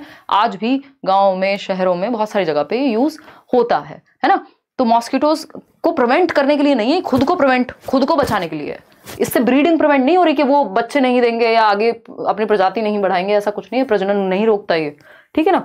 तो ये सी ऑप्शन ही गलत है, और गलत है इसलिए सही है। किस कॉन्टेक्स्ट में गलत है? जो क्वेश्चन ने पूछा था उसके हिसाब से गलत है ये, ठीक। Spray oil if water has collected at any place, यानी तेल और उसमें वो फंस के मर जाते हैं, ऑक्सीजन की सप्लाई कट हो जाती है। ये वाली कहानी भी हमने मलेरिया के बारे में पढ़ी है, या मच्छरों को रोकने के बारे में। तो डी भी सही था, लेकिन सी ही गलत था। क्वेश्चन नंबर 15 देख करके जवाब दीजिएगा फटाफट से। Doctors advise diarrhoea patients to drink plenty of boiled and cooled water having a pinch of salt and sugar because, यानी दस्त के रोगियों को चिकित्सक परामर्श देते हैं, सलाह देते हैं कि वे अधिक मात्रा में उबालकर ठंडा किया हुआ पानी जिसमें चुटकी भर नमक तथा थोड़ी सी चीनी मिला लें, जैसे ORS का घोल टाइप, उसमें भी यही होता है ना, नमक और चीनी का ही वो एक तरह से मेजरली, और भी कुछ छोटी मोटी चीजें होती हैं। उसका रीजन पूछा है, बताइएगा फटाफट से बताइएगा। कर दो ना, अगर मिसमैच है तो कर दो ना चेंज। भाई अगर आपको लग रहा है कोई गलती आपसे हुई है तो सीटेट के फॉर्म में किस बात का आलस है? अगर वो गलती चेंज हो सकती है तो उसको क्यों नहीं करेंगे? भाई जो गलती चेंज नहीं हो सकती उसको छोड़ देंगे, जो हो सकती है उसको तो चेंज कर देंगे ना, उसमें पूछना ही नहीं है कुछ, उसके पैसे थोड़ी लग रहे हैं करेक्शन के। अमित, सुपर टेट वगैरह में सबके लिए लगभग सेम ही रहती है, ये KBS ही है जो इतना छूट देता है आपको फीमेल्स वाली एज में, है ना। तो वही 30 के करीब होगी PRT के लिए। अगर हम बात कर रहे हैं डॉक्टर्स की, तो डॉक्टर्स एडवाइस, जो डायरिया पेशेंट है जिसको दस्त हुए हैं, कि भैया ठंडा करो गर्म पानी को और फिर उसमें शुगर और सॉल्ट चुटकी भर मिला दो। चुटकी भर शुगर और सॉल्ट की कीमत तुम क्या जानो मच्छर बाबू, आई मीन डायरिया बाबू। देखिए ऑप्शन नंबर ए बहुत ही वाहियात डायलॉग था। ऑप्शन नंबर ए देखिए, only sugar water can not be absorbed in the intestine, यानी केवल चीनी वाला पानी आंत नहीं सोख पाती। May be combination of sugar and salt can be easily absorbed, ये बात तो बिल्कुल सही है कि भाई जब कुछ भी नहीं पच रहा तो एटलीस्ट शुगर और सॉल्ट का कॉम्बिनेशन पच जाएगा। Boiling water makes the water germ free, ये बात भी बिल्कुल सही है कि जो बॉइलिंग वाटर है, जो उबला हुआ पानी है, वो जीवाणु रहित हो जाता है। आप देखते हैं कि अगर कहीं पे पानी साफ सुथरा अवेलेबल नहीं है, कभी आपका RO खत्म हो जाए तो आपके घर में माता जी या कोई भी समझदार व्यक्ति क्या कहेगा कि भाई पानी को उबाल के पी लो, तो सारे जर्म्स जो हैं वो मर जाएंगे। तो ये दोनों ही बातें सही है, ठीक है जी। और पहला ऑप्शन पूछा था कि only sugar water can not be absorb. अब पूछा है कि कौन सी एक बात इस विषय में सही है? सिंपल बात, डी ऑप्शन एग्जैक्टली, है ना। इसका ये मतलब नहीं है कि शुगर कोई इसका इलाज मेन ये थोड़ी बस शुगर देनी थी सॉल्ट नहीं देना था, दोनों का मिश्रण काम करेगा, तो ऐसा नहीं कि एब्जॉर्ब ना हो पाए। B and C is the right answer, ये हमें उतना लॉजिकल लगा नहीं ए ऑप्शन, तो आंसर क्या हुआ? D option. आगे बढ़ेंगे, क्वेश्चन नंबर 16 को देखेंगे, थोड़ा सा बड़ा है बट अच्छा क्वेश्चन है, देखिएगा। इन क्लास 3 कक्षा 3 की बात हो रही है। अ टीचर जोसेफ नाम के एक टीचर हैं, while teaching the chapter food we eat, यानी भोजन पे एक चैप्टर पढ़ा रहे हैं। Asks students to discuss what they ate yesterday, और पूछते हैं कि बच्चों तुमने कल क्या खाया था। वो फूड का चैप्टर पढ़ा रहे हैं कि व्हाट वी ईट, और फिर वो बच्चों को पूछ रहे हैं कि अच्छा कल क्या खाया था ये बताओ। अब सब बच्चे बताएंगे, अलग अलग खाना बना होगा सबके घर में, कुछ बच्चों के घर में सेम बना होगा, अगर जो मान लीजिए बिहार से है तो हो सकता है कुछ लिट्टी चोखा जैसा बना हो किसी के यहाँ, कोई अगर पंजाब से है बच्चा तो वो क्या करेगा, वो बताएगा जी साग और मक्के की रोटी बनी थी, है ना। कोई और कुछ और बताएगा, कुछ कॉमन चीजें बताएंगे। इसका मतलब डाइवर्सिटी का पता लगेगा कि अलग अलग लोगों के घरों में अलग अलग खाना बनता है या खाने की वेराइटी होती है। What is the objective of this discussion, ये तो हम पहले ही समझ गए कि इसका उद्देश्य क्या होगा। एक फूड पे इस तरह का क्वेश्चन आता ही इसी के आसपास वाला, sharing with peers what they ate, यानी साथियों के साथ खाना। क्यों खाना पचेगा नहीं, ये वो वाली बात थोड़ी गर्लफ्रेंड फोन में लाके बता रहे हैं अच्छा बाबू ने खाना खाया, अच्छा क्या खाया ये भी बता दो, ऐसा थोड़ी कि नहीं पचेगा। भाई पच जाता है बच्चों को खाना, कोई दिक्कत नहीं होने। हाँ 130 प्लस का टारगेट रखो आदित्य, बिल्कुल ठीक है ना। तो ऐसा नहीं है, sharing with peers what they ate, कि अपने साथियों के साथ साझा करना उद्देश्य है ना, कि पच नहीं पाएगा अगर साथी को नहीं बताया कि कल क्या खाया था, तो ये फालतू बात हो गई। Sharing aspects on food diversity, यानी भोजन की विविधता के पहलुओं को साझा करना, बात तो सही है, फिर भी देखेंगे इससे बेहतर ऑप्शन भी अवेलेबल हो सकता है। सी ऑप्शन कहता है sharing what is balanced diet. यहां ऐसी तो कोई बात नहीं हुई कि न्यूट्रिएंट्स के बारे में बताने के लिए कहा हो कि बैलेंस डाइट की बात हो रही है, इससे बेहतर तो यहां पे यही है। डाइवर्सिटी में भी तो बैलेंस डाइट हो सकती है जिसमें सारी चीजें हो। Sharing what is normal to eat, मतलब ये भी कोई बात हुई, अलग अलग चीजें बताएंगे बच्चे। शेयरिंग एस्पेक्ट्स यानी भोजन की विविधता के पहलुओं को साझा करना कि भैया विविध, बच्चों के घरों में विविध चीजें बनी होंगी, डिफरेंट डिफरेंट चीजें बनी होंगी, different different types of food क्या करता है, एग्जिस्ट करता है। ठीक है ना। अब तो एसएसटी के लिए आपको थोड़ा प्रीवियस ईयर आरती, थोड़ा अक्कड़ बक्कड़ बम्बे को, और अगर एनसीईआरटी की समरी मिल जाए कहीं से तो वो पढ़ लीजिए। तो इसका आंसर क्या हुआ, बी ऑप्शन। क्वेश्चन नंबर 17 देखिए। क्वेश्चन नंबर 17 पढ़िएगा, क्या पूछता है पहले जानेंगे। इन क्लास 4 यानी कक्षा 4 की जब हम बात कर रहे हैं, chapter 5 Anita and the honey बीज, अनीता और मधुमक्खियों का नाम का एक चैप्टर है, आपने पढ़ा होगा। ये बिहार में मधुमक्खी पालन के बारे में बात करता है। A true story of Anita Kushwaha has been narrated highlighting her as a girl star. तो एक ट्रू स्टोरी इसमें हाईलाइट की गई है अनीता कुशवाहा के बारे में, जो कि एक गर्ल स्टार हैं।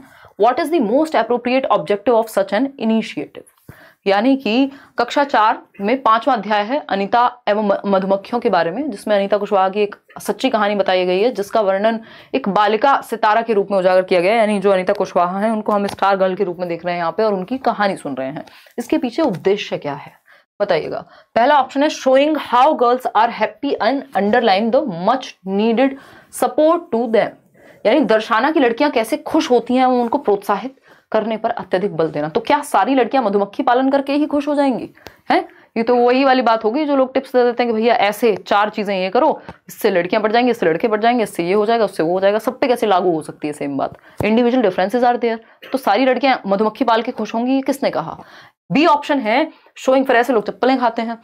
बी ऑप्शन है showing girl power is dynamic and speaks volumes about equality and empowerment, यानी यह दर्शाना कि नारी शक्ति, बालिका शक्ति किस प्रकार गतिशील है, यानी डायनामिक है गर्ल पावर, और वॉल्यूम्स में हम इस बारे में इक्वालिटी और एम्पावरमेंट के बारे में बात कर रहे हैं। चलिए ठीक है। Showing how girls are ignorant and need guidance, क्या इसमें नेगेटिव बात हुई? गर्ल स्टार कह के ये कह रहे हैं हम कि वो इग्नोरेंट है और उसको गाइडेंस की जरूरत है? ऐसी कोई बात नहीं हो रही, हम तो बच्चों को अप्रिशिएट कर रहे हैं। Showing how girls are a burden on their family and society, ये तो और खराब बात हो गई। सिर्फ बी ही एक पॉजिटिव ऑप्शन है, बच्चे के भले के बारे में है। Showing girl power is dynamic and speaks volumes about equality and empowerment, यानी यह चैप्टर यह दर्शाता है कि नारी शक्ति, बालिका शक्ति किस प्रकार गतिशील है ना, कैसे डिफरेंट डिफरेंट आयामों में काम कर सकती है, अलग अलग क्षेत्र में भी और अलग अलग तरीके से भी, तथा समानता एवं सशक्तिकरण को प्रदर्शित करना कि भैया लड़कियां भी इक्वल हैं, वो भी जीवन यापन कर सकते हैं, वो भी डिफरेंट डिफरेंट चीजें कर सकती हैं, हम उनको एम्पावर करें और इक्वालिटी की बात करें, लड़के और लड़कियों में भेदभाव ना करें, दोनों इंसान ही हैं। ये बात इस बात से कन्वे हो जाएगी। B option is the right answer. आगे बढ़ेंगे क्वेश्चन नंबर 18। क्वेश्चन नंबर 18 देखिएगा और जवाब दीजिएगा। क्वेश्चन नंबर 18 कहता है इन क्लास 4 यानी कक्षा 4 की जब हम बात कर रहे हैं, the chapter on the world in my home, दुनिया कहाँ है, मेरे घर में है। A story on Akshay tells about how his grandmother tells him not to eat or drink at Anil's home. What important message children learn from this story, बहुत ही important है। कक्षा 4 की बात हो रही है, उसमें एक चैप्टर है दुनिया मेरे घर में नामक कहानी अक्षय के बारे में बताती है, जो बताता है कि उसकी दादी ने उसे अनिल के घर कुछ भी खाने के लिए मना किया है। बताइए क्या है? दादी ने कहा है कि बेटा फलाने बच्चे के घर तुम्हें कुछ नहीं खाना है ना? क्या कहानी हो सकती है? फटाफट से बताएंगे। झूले झूले ऑन लेट्स लर्न मैम, बिल्कुल धन्यवाद, बहुत ही धन्यवाद। हाँ सफिशिएंट है। ऋतिक प्रीवियस ईयर लगा लोगे, नोट्स लगा लोगे, आ जाएंगे नंबर। बताओ एक बार। बी ऑप्शन कह रहे हैं एग्जिस्टेंस ऑफ कास्ट डिस्क्रिमिनेशन, बिल्कुल सही बात है। दादी ने क्या कहा है, बेटा फलाने के घर खाना नहीं खाना, ये वाले बर्तन यूज नहीं करने, इस तरह की चीजें हम देखते हैं कि नहीं देखते हैं? बिल्कुल देखते हैं। इसमें कोई भी दोहराए है क्या? अगर है तो बता दीजिएगा, फटाफट से बता दीजिएगा। कोई कह रहा है कि जो उसका आंसर है वो ए बी सी है 15 क्वेश्चन का। लास्ट में देख लेंगे एक बार, लास्ट में देख लेंगे। क्वेश्चन नंबर 18 कह रहा है कि बी ऑप्शन कह रहे हैं, देखिएगा अ story on Akshay tells us about how his grandmother tells him, ये बात सही है। एग्जिस्टेंस ऑफ इक्वालिटी, इक्वालिटी की तो बात ही नहीं है, नहीं तो ऐसे थोड़ी कहती कि उसके घर खाना मत खाना। तो existence of caste discrimination and untouchability, जाति भेदभाव एवं अस्पृश्यता का अस्तित्व, कैसे हम अनटचेबिलिटी प्रैक्टिस करते हैं, जाति के आधार पे लोगों को छोटा बड़ा या अनटचेबल घोषित कर रहे हैं कि आप हमारे साथ नहीं बैठ सकते, हमसे दूर रहिए, हमारे बर्तनों में मत खाइए। ये सब क्या है? अनटचेबिलिटी। हम इंसान को इंसान मानने को तैयार ही नहीं है।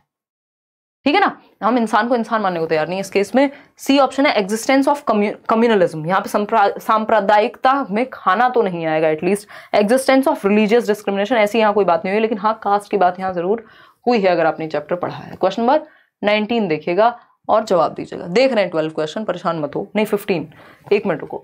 Which one of the following statements define peer assessment. Peer का मतलब होता है साथी समूह। जब बच्चे एक दूसरे का आकलन कर रहे हैं उसको पीयर असेसमेंट कहते हैं। It focuses on a students own assessment of her learning and progress in knowledge, यानी यह शिक्षा एवं ज्ञानवर्धन पर विद्यार्थी के स्वयं के आकलन पर आधारित है।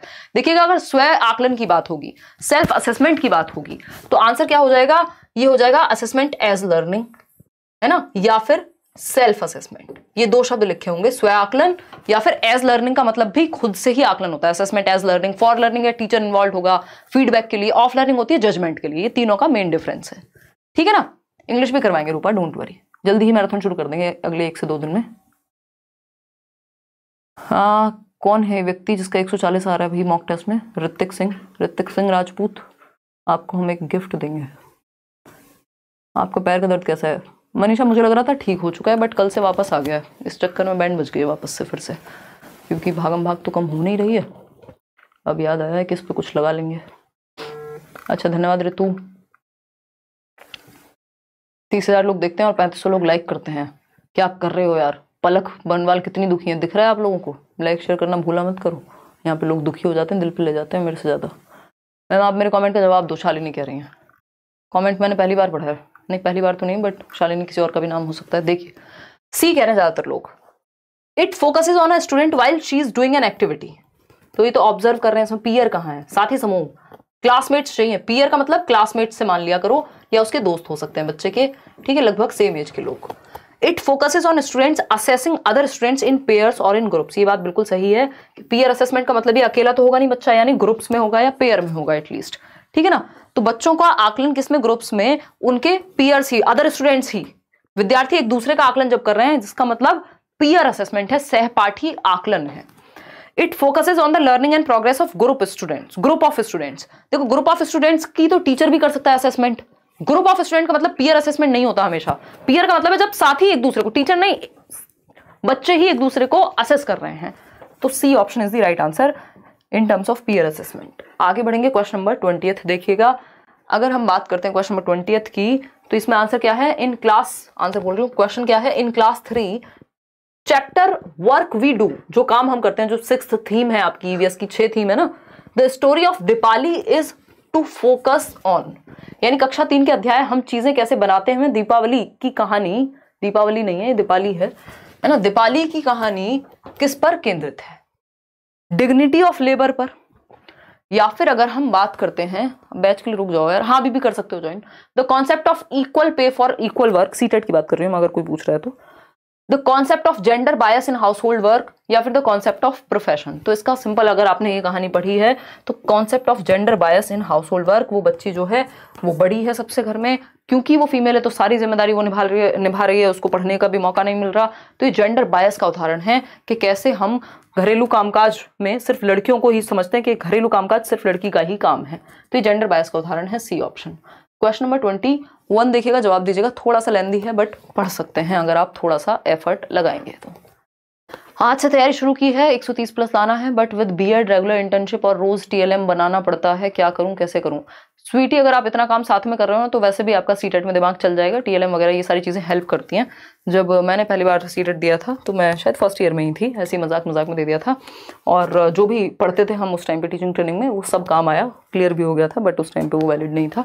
ठीक, तो अगर हम बात करते हैं तो ऐसी कोई दिक्कत नहीं है, जो भी आपने, और मेरे टाइम पे ना कोई लेट्स लर्न था ना कोई और टर्न था, है ना, यूट्यूब जैसी कोई चीज़ नहीं थी जिस पर पढ़ सकें, मतलब स्पेशली टीचिंग वीचिंग क्या छोड़ो, मैंने कोई भी पढ़ाई नहीं देखी थी। बस एक बात ये, आपने टीएलएम की बात की, टीएलएम बनाना मैंने देखा था यूट्यूब पे, वो भी फॉरेन कंट्रीज की वीडियोस आती थी, वो कुछ कुछ जोड़ तोड़ के बना रहे होते थे।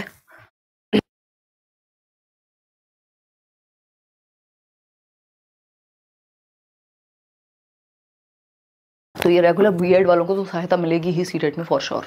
देखिएगा सी ऑप्शन कह रहे हैं 74% लोग, समझिएगा। Oral history is an important means to collate experiences of specific groups of the society. In this context indicate the statement that best illustrates its usage.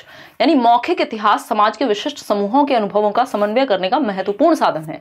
यानी आप अपनी दादी नानी या आसपास किसी से भी या कोई किसी से पूछ रहे हैं, इंटरव्यू ले रहे हैं, उनके बारे में कि उनके समय में क्या होता था या इतिहास में क्या होता है, ये जो बातचीत के माध्यम से आप जान रहे हैं, लोगों से सुन करके जान रहे हैं।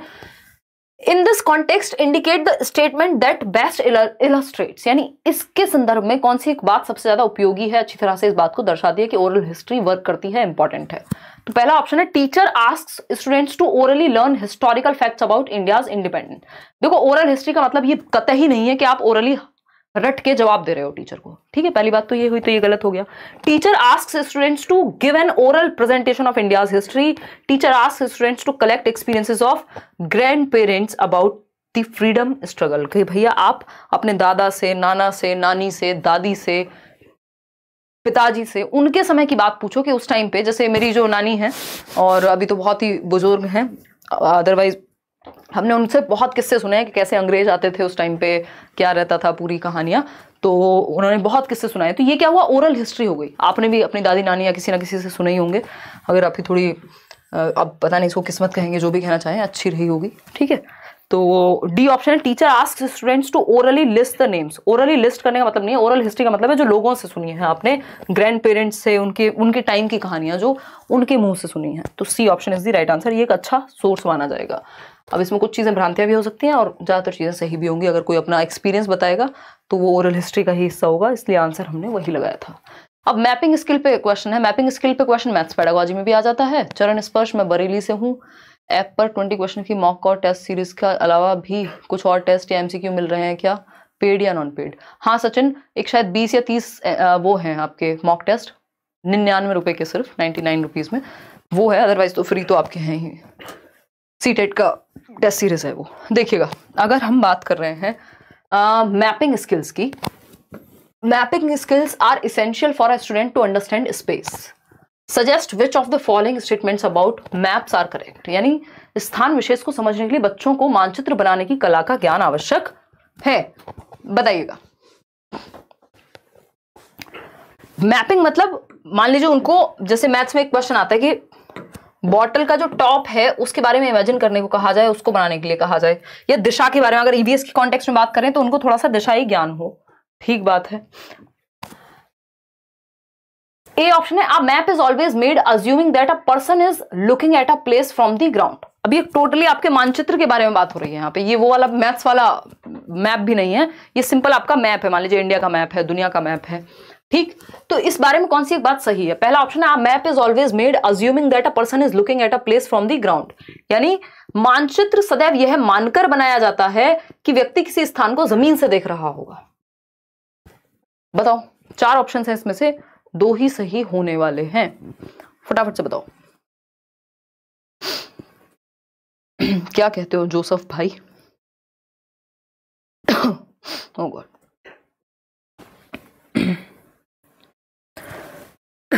बी कह रहे हैं 48% लोग। अब map is always made, B का मतलब हो गया आपका ये वाला। चलो देखते हैं कि हमेशा looking at a place from the ground, कि आप ग्राउंड से किसी प्लेस को देख रहे हो उसका मैप बना दोगे, तो ये जरूरी तो नहीं है। We use symbols to show objects, walls, roads, ये बात भी सही है, हम सिंबल्स यूज करते हैं। आपने देखा होगा मैप में सड़क होती है तो उसका अपना एक वो होगा, नदी होगी तो उसका अपना एक सिंबल होगा, ऑब्जेक्ट्स को दिखाने के लिए, घर को दिखाने के लिए, किसी और चीज को दिखाने के लिए अलग अलग सिंबल्स का प्रयोग होता है, अगर आपने मैप देखा है। We measure actual distances and depict the same, यानी हम एक्चुअल डिस्टेंस को मेजर करते हैं। ऐसा हो सकता है कि आपको इंडिया का मैप दिखाया गया हो और जैसे आपने मैप पे देख लिया हो और उसमें देखा हो कि अच्छा ये इतने सेंटीमीटर दूर है, यहाँ पे महाराष्ट्र पहुंच गए 2 मिनट में, तो इसमें एक्चुअल डिस्टेंस तो कवर नहीं हो पाता, सिंबॉलिक डिस्टेंस है अगर देखा जाए तो। दिशा बता देगा ये, लेकिन एक्चुअल डिस्टेंस कैसे बताएगा map? The north in a map is always towards the top margin, यानी जो नॉर्थ होता है, जो उत्तर दिशा होती है, वो हमेशा टॉप मार्जिन पे होती है, यानी ऊपर की तरफ। आपको पता ही है ना ये तो, अगर आप एक मैप देख रहे हैं तो इतना तो सिंपल ही है कि टॉप पे नॉर्थ होगा, ये बॉटम में साउथ होगा, ये तो फिक्स ही होता है हमेशा, इधर ईस्ट और वेस्ट। क्या वही आवाज किसकी है ये? देखिएगा, तो नॉर्थ और साउथ, तो नॉर्थ क्या है, टॉप पे होगा हमेशा। ये बात हमने देखी है लगभग हर एक मैप में। सही है ये बात या गलत है? बी ऑप्शन 56% लोग कह रहे हैं। यानी वी यूज सिंबल्स टू, बिल्कुल सिंबल्स का हम प्रयोग करते हैं ऑब्जेक्ट्स और वॉल्स और रूट्स को दिखाने के लिए। नॉर्थ मैप के हमेशा मार्जिन पे होता है, टॉप मार्जिन पर लिखा होता है, आपने देखा भी होगा, एन लिखा होता है छोटा सा, ठीक है जी, जो भी आप मैप लाते हो वो बड़े बड़े से लगाने के लिए। तो बी और डी सही लग रहे हैं, लेकिन ये assuming that a person is looking at a place from the ground, ऐसा थोड़ी किसी बिल्डिंग का ही बना रहे हैं कि ग्राउंड से खड़े होकर के देख रहा है एक व्यक्ति। तो इसमें आंसर बिल्कुल आप सही कह रहे हैं, बी और डी ही बन रहा है, यानी बी ऑप्शन है वो, बाकी ए और सी गलत है। आगे बढ़ेंगे, क्वेश्चन नंबर 23 देखिएगा। क्वेश्चन नंबर 23 देखिएगा क्या कहता है, which of the following is the best resource to discuss. अब अगर तू नहाया बेटा रात को तो बहुत खतरनाक पिटाई होने वाली तेरी है। हम क्या पढ़ते हैं, चाइल्ड सेंटर्ड एजुकेशन सिर्फ पढ़ाते हैं। मुझे भी कोल्ड होने को तैयार, मुझे तुरंत कोल्ड हो जाता है, बिल्कुल नहाने का टाइम नहीं बचा, शौर्य बीमार पड़ जाएगा, पेपर है सुबह। देखिएगा यहाँ होली दिवाली नहा के भी कोल्ड हो रहा है, सर्दी लग रही है, बुखार जैसा फील हो रहा है, तुझे क्यों 2-2 बार नहाना है बता। देखो एक बार, डी ऑप्शन 60% लोग कह रहे हैं यहाँ पे। अगर हम बात करें which of the following is the best resource to discuss the issue on water scarcity and its impact on any region, यानी कौन सा साधन जल के अभाव एवं इसका किसी क्षेत्र पर पड़ने वाले प्रभाव की चर्चा का सर्वोत्तम माध्यम है। यानी जो जल है वो क्या है, एक बहुत ही स्कार्स रिसोर्स है, दुर्लभ है, इसका जो अभाव है, इसका प्रभाव किसी क्षेत्र पर कैसे पड़ेगा, इसको हम कैसे दर्शाएं, टेक्स्ट बुक के माध्यम से, ऑडियो के माध्यम से, एनसाइक्लोपीडिया या फिर न्यूज़पेपर रिपोर्ट्स। तो बिल्कुल न्यूज़पेपर रिपोर्ट्स क्या, एक तो ये ऑथेंटिक मटेरियल हो जाएगा पढ़ाने के लिए, टीचिंग लर्निंग मटेरियल का, समाचार पत्र की रिपोर्ट कि कौन सा साधन जल के अभाव में इसका किसी क्षेत्र पर क्या प्रभाव पड़ेगा। तो ये आपके पास अलग अलग जगह की न्यूज़ होगी, डेटा होगा, वो आप न्यूज़ रिपोर्ट इसके बारे में पढ़ेंगे तो आपको पता लगेगा कि एक आर्टिकल आया था, एक रिपोर्ट आई थी न्यूज़पेपर में और उसमें ये बात कही गई थी। टेक्स्ट बुक से ज़्यादा, ऑडियो एड से ज़्यादा, एनसाइक्लोपीडिया तो सिर्फ आप वर्ड मीनिंग डिक्शनरी के जैसी बात हो गई। तो इन सबसे ज़्यादा प्रभाव जो रियल लाइफ से जुड़ी हुई एक चीज़ है यहाँ पे, न्यूज़पेपर रिपोर्ट का पड़ेगा और ये सही डेटा भी प्रस्तुत करेगी। क्वेश्चन नंबर 24 देखिएगा। क्वेश्चन नंबर 24 क्या कहता है भाई, पढ़िए फटाफट। विच ऑफ द फॉलोइंग, बताइएगा।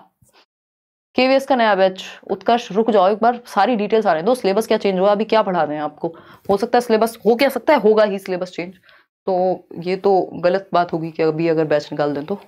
रुक जाओ पहले, करियर बैच में हूँ, पेड वाला मॉक टेस्ट तो नहीं दिखा कहीं।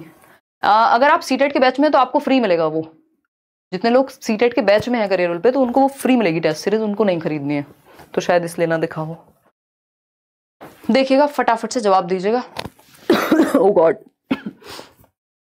डी ऑप्शन कह रहे हैं 77% लोग। Which of the following statements is true in relation to the students learning EVS, यानी ईवीएस सीखने के संदर्भ में कौन सा एक कथन ट्रू है, ट्रू सही है। पहला ऑप्शन क्या हुआ बताइएगा, पहला ऑप्शन क्या हुआ, स्टूडेंट्स आर एम्प्टी वेसल्स। ये तो हम वैसे ही मना कर देते हैं कि भैया बच्चे खाली बर्तन नहीं हैं जिनमें आपको कुछ भरना हो, ये टीचर सेंटर्ड तरीका है। और ये किसने कहा था, ये जॉन लॉक कह रहे हैं कि बच्चा टेबुलर रासा है, खाली बर्तन है, कुछ भी भर दो, क्ले मिट्टी है, कुछ भी बना दो, ये गलत तरीका है, बिहेवियरिज्म मानता था इसको। बी ऑप्शन है all students are same and they respond similarly while learning. हर बच्चा सेम है, क्या रोबोट्स बना दो ना बच्चों को, बच्चा मत कहो फिर। Students learn in a linear way, learning कभी भी लीनियर यानी एक सीधी रेखा में नहीं हो सकती। 2 2 2 हर दिन 2 सीखेंगे जरूरी नहीं, किसी दिन आप 20 सीख लेते हैं, किसी दिन आप 5 सीखते हैं, किसी दिन आप 2 सीखते हैं, ठीक है ना। तो लर्निंग क्या है, स्पाइरल वे में, आगे पीछे कोई चीज आप मान लीजिए आपने नई सीखी, फिर कुछ और डिफिकल्ट आ गया, आप पीछे आए, पहले पुराने को पक्का करने बैठते हैं, फिर समझते हैं आगे जाकर के, तो आगे पीछे जाती है और हायरार्किकल इसमें स्पाइरल वे में होती है और हर एक बच्चा यूनिक है अपने आप में। तो डी ऑप्शन ही एकमात्र सही उत्तर हुआ। क्वेश्चन नंबर 25 देखिएगा, थोड़ा सा बड़ा क्वेश्चन है, पोर्टफोलियो पे एक क्वेश्चन आता ही है। Portfolio is an important assessment tool for assessing students learning, which among the following statements defines portfolios in the more appropriate manner. यानी विद्यार्थियों के सीखने का मूल्यांकन करने के लिए फाइल या पोर्टफोलियो एक महत्वपूर्ण उपकरण है, निम्न में से कौन सा वाक्य पोर्टफोलियो को सर्वाधिक उपयुक्त रूप में परिभाषित करता है। एक बात हम याद रखेंगे, पोर्टफोलियो यानी जैसे मॉडल्स जाते हैं या कोई एक्टर या एक्ट्रेस है या आप भी हैं, मान लीजिए शादी कर रहे हैं और उसमें जो आप एल्बम बनवा रहे हैं वो एक तरह का पोर्टफोलियो है जिसमें आपकी बेस्ट फोटोज, या फिर वो एक इवेंट के बारे में बता रही हूँ, अच्छा फेरों पे ऐसे दिख रहे थे आप, है ना, विदाई पे खुश होते जा रहे थे, है ना, या फिर आने पे बहुत दुखी थे कि आज तो शादी हो ही जाएगी, तो एंट्री पे आपकी, तो अलग अलग इवेंट्स के फोटोज हैं और बेस्ट कलेक्शन है उनका, ठीक है ना, क्लियर है बात। तो बताइए एक बार पोर्टफोलियो क्या है, चरणों में होगा, एक अलग अलग स्टेप्स में होगा, या मैं कहूं एक over the period of time होगा, पूरी शादी को कवर कर लिया, ठीक है जी। तो वो और बेस्ट कलेक्शन है बच्चे के वर्क का। तो ये क्या है देखते हैं। Information is gathered about students in natural settings, it could be based on teachers observation about students in the course of teaching, हो सकता है। बट पोर्टफोलियो में आप चीजें लगाते हैं, सिर्फ ऑब्जर्व नहीं की जाती, उसमें डेटा भी होगा, पिक्चर्स भी होंगी। Sorry, it involves collection and analysis of data undertaken once a period of time, once a period of time नहीं, over the period of time, अलग अलग चरणों में। अभी कल परसों भी ऐसा ही क्वेश्चन हमने किया था। सी ऑप्शन है systematic way of recording specific behaviour that helps focus attention on particular aspects, यानी स्पेसिफिक इंफॉर्मेशन को सिस्टमैटिक वे में रिकॉर्ड करना, और सिर्फ व्यवहार को, क्यों, उसका काम और भी चीजें हो सकती हैं। Collection of a students work, exactly, सिर्फ बिहेवियर नहीं, उसने जो भी काम किया है उसको आप कलेक्ट करते हैं। कोई बहुत प्यारी ड्राइंग बनाई है, उसको आप पोर्टफोलियो की फाइल में लगा लेंगे, ठीक है, over a period of time, कि थर्ड में इतनी सुंदर ड्राइंग बनाई थी, ये किया था, कोई गाना गाया था, सीडी रख ली उसकी। Usually day to day work or selection of the students best piece of work, या तो डे टू डे वर्क, क्योंकि over the period of time तो डे टू डे वर्क से भी कलेक्ट हो सकता है कि इस दिन कुछ अच्छा काम किया, या फिर जो भी उसका बेस्ट वर्क है उसको कलेक्ट किया पोर्टफोलियो के तहत। बहुत जल्दी रहती है तुमको पोल हटाने की। क्वेश्चन नंबर 26 देखिएगा, क्वेश्चन नंबर 26 देखिएगा। Conflict issues surface quite often in the classroom, यानी कई बार कक्षा में विरोध की परिस्थिति उत्पन्न हो जाती है, उजागर हो जाती है, कॉन्फ्लिक्ट हो जाता है कुछ विचारों को लेके, चीजों को लेके बच्चों में। As a teacher when a student brings about a socio cultural issue, जब आप एक टीचर के रूप में, जब आपके सामने बच्चा एक सामाजिक और सांस्कृतिक मुद्दा लेकर के आता है for discussion, how would you respond.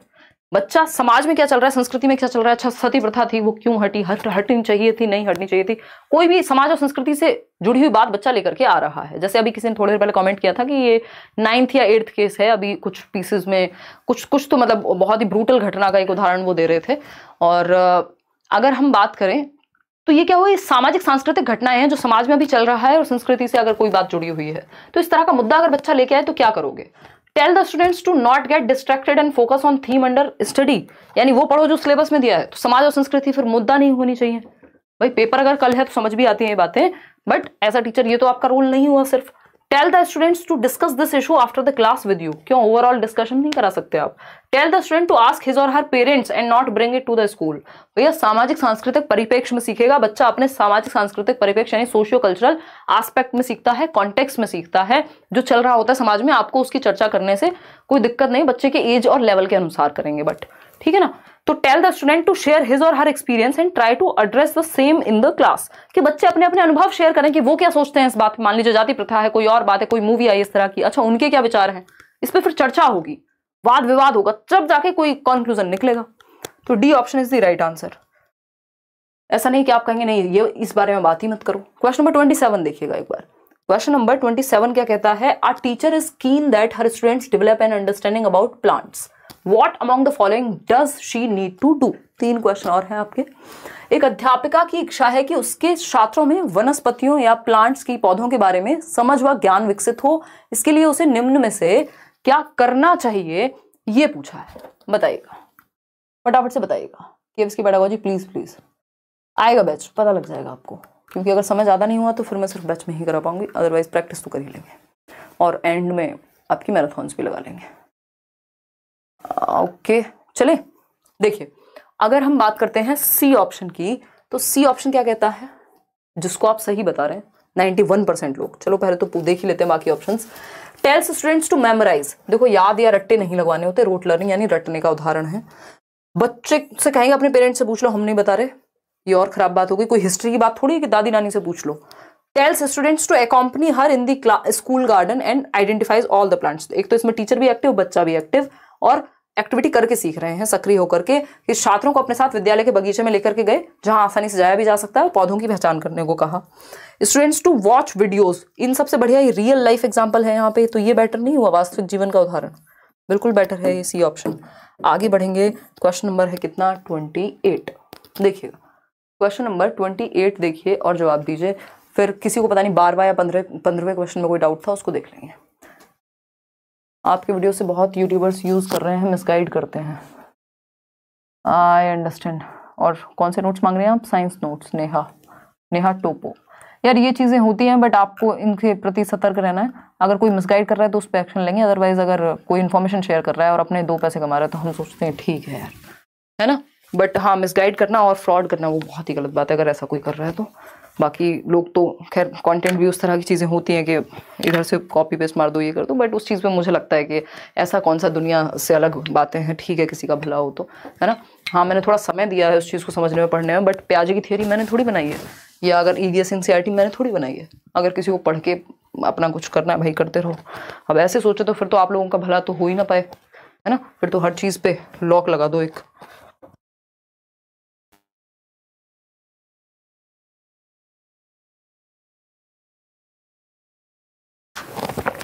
देखिएगा एक बार, फटाफट से बताइएगा। सी ऑप्शन कह रहे हैं 85% लोग। देखते हैं। फरा while teaching the theme means of communication, यानी एक थीम है मीन्स ऑफ कम्युनिकेशन, यानी संप्रेषण के कारक या वाहक कह सकते हैं। टू क्लास थर्ड, तीसरी क्लास के बच्चों को पढ़ा रहे हैं। Uses which of the following strategies to encourage inquiry, यानी बच्चों में अन्वेषण को प्रोत्साहित करें हम, कि वो एक्सप्लोर करें अपने एनवायरमेंट में, नई नई चीजें देखें। Ask students to collect and classify pictures of means of communication, यानी बच्चों को आप कह रहे हैं कि संचार के माध्यमों को, अच्छा भाई कम्युनिकेशन लिखा हुआ है, वो वाला कम्युनिकेशन नहीं है यहाँ पे, दिमाग और तबियत दोनों खराब है। देखिएगा, हाँ तो बिल्कुल सही बात है कि संचार के कौन से माध्यम हो सकते हैं, टेलीफोन हो सकता है, ईमेल हो सकता है, ठीक है ना। Shows a video of means of communication, चलो हो सकता है कि वीडियो भी दिखा दें, ये भी बुरा नहीं है। Ask students to narrate their experiences of means of communication and discuss with them, यानी छात्रों से कहेंगे कि उनके क्या अनुभव है, वो कभी बस से गए हैं, ट्रेन से गए हैं, प्लेन से गए हैं, कैसे उनका मीन्स ऑफ कम्युनिकेशन के साधन क्या रहे हैं, तांगे से गए हैं कभी, है ना, घोड़ा गाड़ी से गए हैं। क्या पूछ रहे हो बॉबी सिंह, बहुत सारे कमेंट्स आते हैं भाई। देखिएगा फटाफट से, देखिए अगर हम बात करें तो यहां पर ठीक है, तीनों बातें सही हैं। Shows a power point presentation on means of communication, ये भी गलत नहीं है, बट हमारे पास प्रॉब्लम क्या है, हम सिर्फ 2 ऑप्शन चूज कर सकते हैं, तो हमें वो ऑप्शन हटाने होंगे जिनमें बच्चा कम है, मतलब कम एक्टिव है। सबसे ज्यादा एक्टिव कहाँ होगा, जब वो खुद से क्या करेगा, कलेक्ट और क्लासिफाई करेगा मीन्स ऑफ कम्युनिकेशन को, कि हवा में उड़ने वाला कौन सा होता है, पानी में चलने वाला कौन सा होता है, तो बच्चा यहाँ एक्टिव है, तो ये बेटर है। वीडियो से ज्यादा तो एक्टिव यही है। Ask students to narrate their experiences, अपने अनुभव में तो सबसे ज्यादा वो इन्वॉल्व होगा, यहाँ पे भी एक्टिव है, तो ये भी सही हो गया। शोज अ पावर पॉइंट, तो पावर पॉइंट में वो खुद एक्टिव नहीं है, तो बी और डी में उतना एक्टिव नहीं है जितना ए और सी में है, तो बच्चा जहां सबसे ज्यादा एक्टिव है वो बेहतर ऑप्शन है। सही है बात या नहीं है? आंसर क्या हुआ, सी ऑप्शन, ए और सी। बहुत जल्दी में रहते हो तुम, ए और सी, ठीक है। आगे बढ़ेंगे नेक्स्ट क्वेश्चन पे, ये है सेकेंड लास्ट क्वेश्चन आपका, फिर हम आज छुट्टी करेंगे। बहुत ही वो कभी कभी होता है ना जब कि आपको भारी लगती है क्लास, आज वो वाला सीन है, ऐसा लग रहा है जैसे फीवर भी हो गया हो साथ में। देखिएगा ईमेल पे चेक करिए, कुछ सीडीपी क्वेश्चन भेजे हैं, मोनिका कह रही हैं।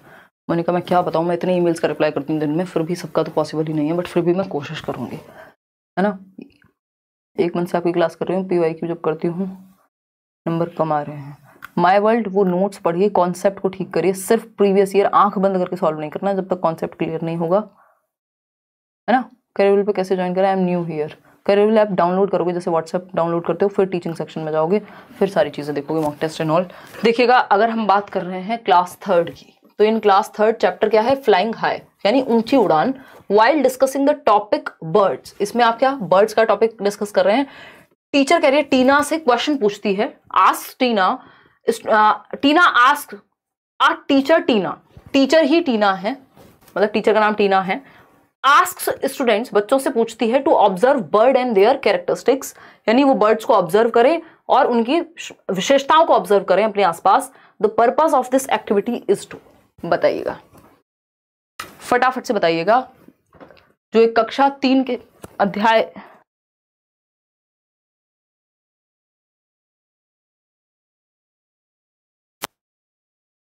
कक्षा 3 के अध्याय ऊंची उड़ान में पक्षियों के विषय पर चर्चा करते हुए शिक्षक टीना छात्रों से कहती हैं कि वे अपने आसपास पक्षियों व उनकी विशेषताओं का अवलोकन करें। इसका क्रियाकलाप, इस क्रियाकलाप का लक्ष्य है। बताइए कि जो भी उनके आसपास बर्ड्स हैं उनकी क्या विशेषताएं हैं। भाई कोई बर्ड है, उसकी पंख कैसे हैं, कितना ऊंचा उड़ पाता है, कैसी आवाजें निकालता है, कैसे अंडे देता है, अलग अलग, अगर मतलब डिफरेंट जो भी विशेषताएं उस पक्षी की हो सकती हैं। इससे क्या होगा, develop information based on birds among students, यानी छात्रों में पक्षियों से संबंधित जानकारी को आधार विकसित होगा, का आधार, ठीक बात है। Develop knowledge base about birds among students, चलिए ये भी ठीक है। Develop interest of students in birds या develop scientific understanding of birds, भैया इससे ना इंटरेस्ट ज्यादा बेहतर होगा। क्या कहते हैं, सही कहते हैं या नहीं, ठीक है ना। बाकी चीजें आपकी कोई जरूरी नहीं है कि बच्चे के अंदर इंफॉर्मेशन डेवलप हो जाएगी, अगर इंफॉर्मेशन नहीं होगी तो कैसे क्लासीफाई करेगा भाई, है ना।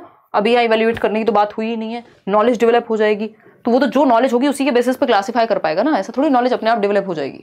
और साइंटिफिक अंडरस्टैंडिंग की तो यहाँ बात ही नहीं है, वो तो जितना उसको पता है उसका इंटरेस्ट, उसकी रुचि पैदा हो जाए एक बार कि वो बर्ड्स को देख के उनके कैरेक्टरिस्टिक्स समझने लगे। जरूरी नहीं है जो भी कैरेक्टरिस्टिक वो लिखेगा वो सही होंगे, अभी तो उसका इंटरेस्ट पैदा करने की बात हुई है उनको ऑब्जर्व करके। Seema an EVS teacher, Seema एक ईवीएस की अध्यापिका हैं, asked students to collect object around them, जो भी आसपास उनके ऑब्जेक्ट हैं उनको कलेक्ट करें। जैसे मेटल पेन हो सकता है, स्टील का स्पून हो सकता है, चम्मच, प्लास्टिक की स्पून हो सकती है।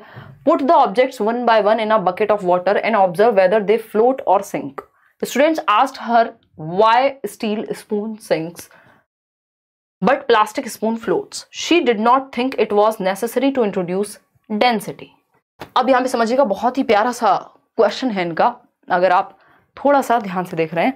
मान लीजिए टीना है टीचर, टीना नाम है, क्या नाम है, सीमा, इन्होंने कहा अपने आसपास जो भी मेटल की चीजें हैं, प्लास्टिक की चीजें हैं, ये मग है छोटा सा जो आप देखते हैं कभी कभी जब नंबर नहीं आते आपके, ठीक, तो एक मेटल की चीज है मान लीजिए, ठीक है, एक मेटल पेन लिया और एक प्लास्टिक पेन लिया। अब ये पेन तो नहीं है बट ये मेटल पेन है तो थोड़ा भारी होगा और ये जो प्लास्टिक पेन है इससे हल्का होगा। तो प्लास्टिक पेन जो है वो पानी में तैर जाता है और मेटल पेन डूब जाता है। अब बच्चे कह रहे हैं कि मैडम जी ये क्या हुआ, है ना, बेगूसराय से हैं राजा कुमार आप, तो ये क्या हुआ, ये क्या हुआ, मतलब कि ये पेन डूब क्यों गया मेटल वाला, या स्टील स्पून जो स्टील की चम्मच है वो क्यों डूब गई और प्लास्टिक की चम्मच क्यों तैर रही है, क्योंकि वो हल्की है। अब यहां पे डेंसिटी का कॉन्सेप्ट बच्चों को बताना था, बट डेंसिटी यानी घनत्व के बारे में बताया ही नहीं, है ना। जैसे हम अगर वो डेड सी वाला एग्जाम्पल है वो भी डेंसिटी से संबंधित है कि नमक के मिलने से क्या हो जाता है, तो डूबते नहीं है लोग उसमें। तो इसमें टीचर ने क्या किया, जरूरी नहीं समझा कि यहाँ पे डेंसिटी के टॉपिक को घनत्व के टॉपिक के बारे में बताया जाए, इससे क्या प्रॉब्लम होगी उत्पन्न। पहला ऑप्शन है दे can not remember the concept, उनको याद नहीं रहेगा, याद कहां से रहेगा, अभी तो इंट्रोड्यूस ही नहीं किया, बताया ही नहीं है। They form alternate conceptions about density, यानी वे घनत्व की वैकल्पिक अवधारणाएं बना लेंगे, उनको लगेगा अच्छा इसमें भूत होगा, है ना, या ये तो जादुई चम्मच है, कोई हैरी पॉटर ने भेजी होगी, इस पे तो बैठ के भी चल सकते हैं, है ना। तो बच्चे तो ऐसे बना देते हैं, इनको नाइव कॉन्सेप्शंस या फिर क्या कहेंगे, ऑल्टरनेटिव कॉन्सेप्शंस कहेंगे। यानी जानकारी के अभाव में जब बच्चा अपने मन से, बेचारे को जो समझ में आ रहा है, अपनी ऑब्जर्वेशन से, अपने एक्सपीरियंस से एक थियोरी क्रिएट कर ले। अब वो जरूरी नहीं है कि वो साइंटिफिक है, वो गलत भी हो सकती है, लेकिन उसको रॉन्ग कॉन्सेप्शन कहने की बजाय क्या कहेंगे, ऑल्टरनेट कॉन्सेप्शंस कहेंगे, यानी वैकल्पिक अवधारणा कहेंगे कि बच्चे ने अपने दिमाग में विकल्प बना लेगा। वो अगर उसको डेंसिटी नहीं पता वो सोचेगा अच्छा इस वजह से हो रहा होगा, तो विकल्प बना लिया उसने। इसको ऑल्टरनेटिव कॉन्सेप्शंस या नाइव कॉन्सेप्शंस कहते हैं, रॉन्ग कॉन्सेप्शन नहीं कहते, क्योंकि बच्चे का ये दूसरा तरीका है कि वो वैसे सोचता है, बेशक ये बात गलत है, इसलिए टीचर को यहां बता देना चाहिए था कि डेंसिटी क्या होती है। दे विल लर्न, जब वो हायर क्लासेस में जाएंगे, ये कोई मतलब नहीं है, जब वो इतनी बात समझ सकते हैं तो ये भी समझ जाएंगे। They can not conduct activities related to density to understand it, भाई वो बेशक एक्टिविटी कंडक्ट नहीं कर सकते, आप बता तो सकते हैं कि घनत्व एक टॉपिक होता है, शायद आप बड़ी क्लास में पढ़ोगे उसकी वजह से होता है ऐसा, कुछ तो बताओगे बच्चों को थोड़ा इसके बारे में। तो B option is the right answer. अब किसी को किसी क्वेश्चन में डाउट था, आउट ऑफ 30 क्वेश्चन कितने आपके ठीक हुए, लाइक शेयर सब्सक्राइब आप कर दीजिएगा। अगर आपने नहीं किया हो, सेशन पसंद आया हो, टेलीग्राम चैनल ज्वाइन कर लीजिए, 7 लाख से ऊपर लोग हम लोग वहां हैं, किसी भी फेक चैनल से मत जुड़िएगा। नोट्स के लिए किसी को 2 रुपए मत दे दीजिएगा, कोर्स सिर्फ करियर ऐप पे मिलेगा, किसी और वेबसाइट से मत ठगे जाइएगा, फिर आपकी क्लासेस चलेंगी नहीं, जो ओरिजिनल क्लासेस होंगी वो मिलेंगी नहीं, फिर आप मुझे ही कहोगे कि आपने गलत कर दिया, जबकि मेरा उसमें कोई रोल भी नहीं है, मुझे पता भी नहीं है, पता नहीं कितने वेबसाइट्स, कितने चैनल्स वगैरह चीजें हैं जो अच्छे के लिए काम करते हैं उनका समझ आता है, बट जो लोग गलत कर रहे हैं वो गलत एक्शनेबल भी है और उससे लोगों का बुरा भी हो रहा है, तो वो वैसे पाप के भागीदार ना बने वो लोग। टेलीग्राम चैनल कमाने के और भी तरीके हैं। टेलीग्राम चैनल क्या है, लेट्स लर्न स्क्वाड। और बाकी तो कल मिलेंगे। आउट ऑफ 30 कितने ठीक हुए वो बताओ। किसी को 15वें क्वेश्चन में आई थिंक डाउट था, मुझे भी लग रहा है वो शायद कौन सा क्वेश्चन, देखो एक बार,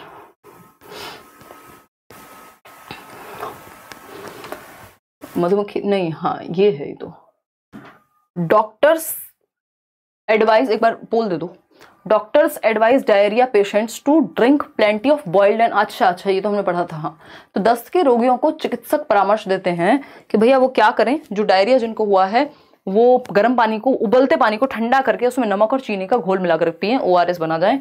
ठीक, इसका रीजन क्या दिया था कि only sugar water can not be absorbed in the intestine. या फिर अगर हम बात करें combination of sugar and salt can be easily absorbed, ये बात बिल्कुल सही है। अगर ये बात सही है तो इसका मतलब ये हो सकता है कि शुगर जो है वो पचने में उतनी इजी ना हो जितना सॉल्ट के साथ मिलने पे है, क्योंकि ये सही है, इसका मतलब इसका ऑपोजिट भी सही होगा।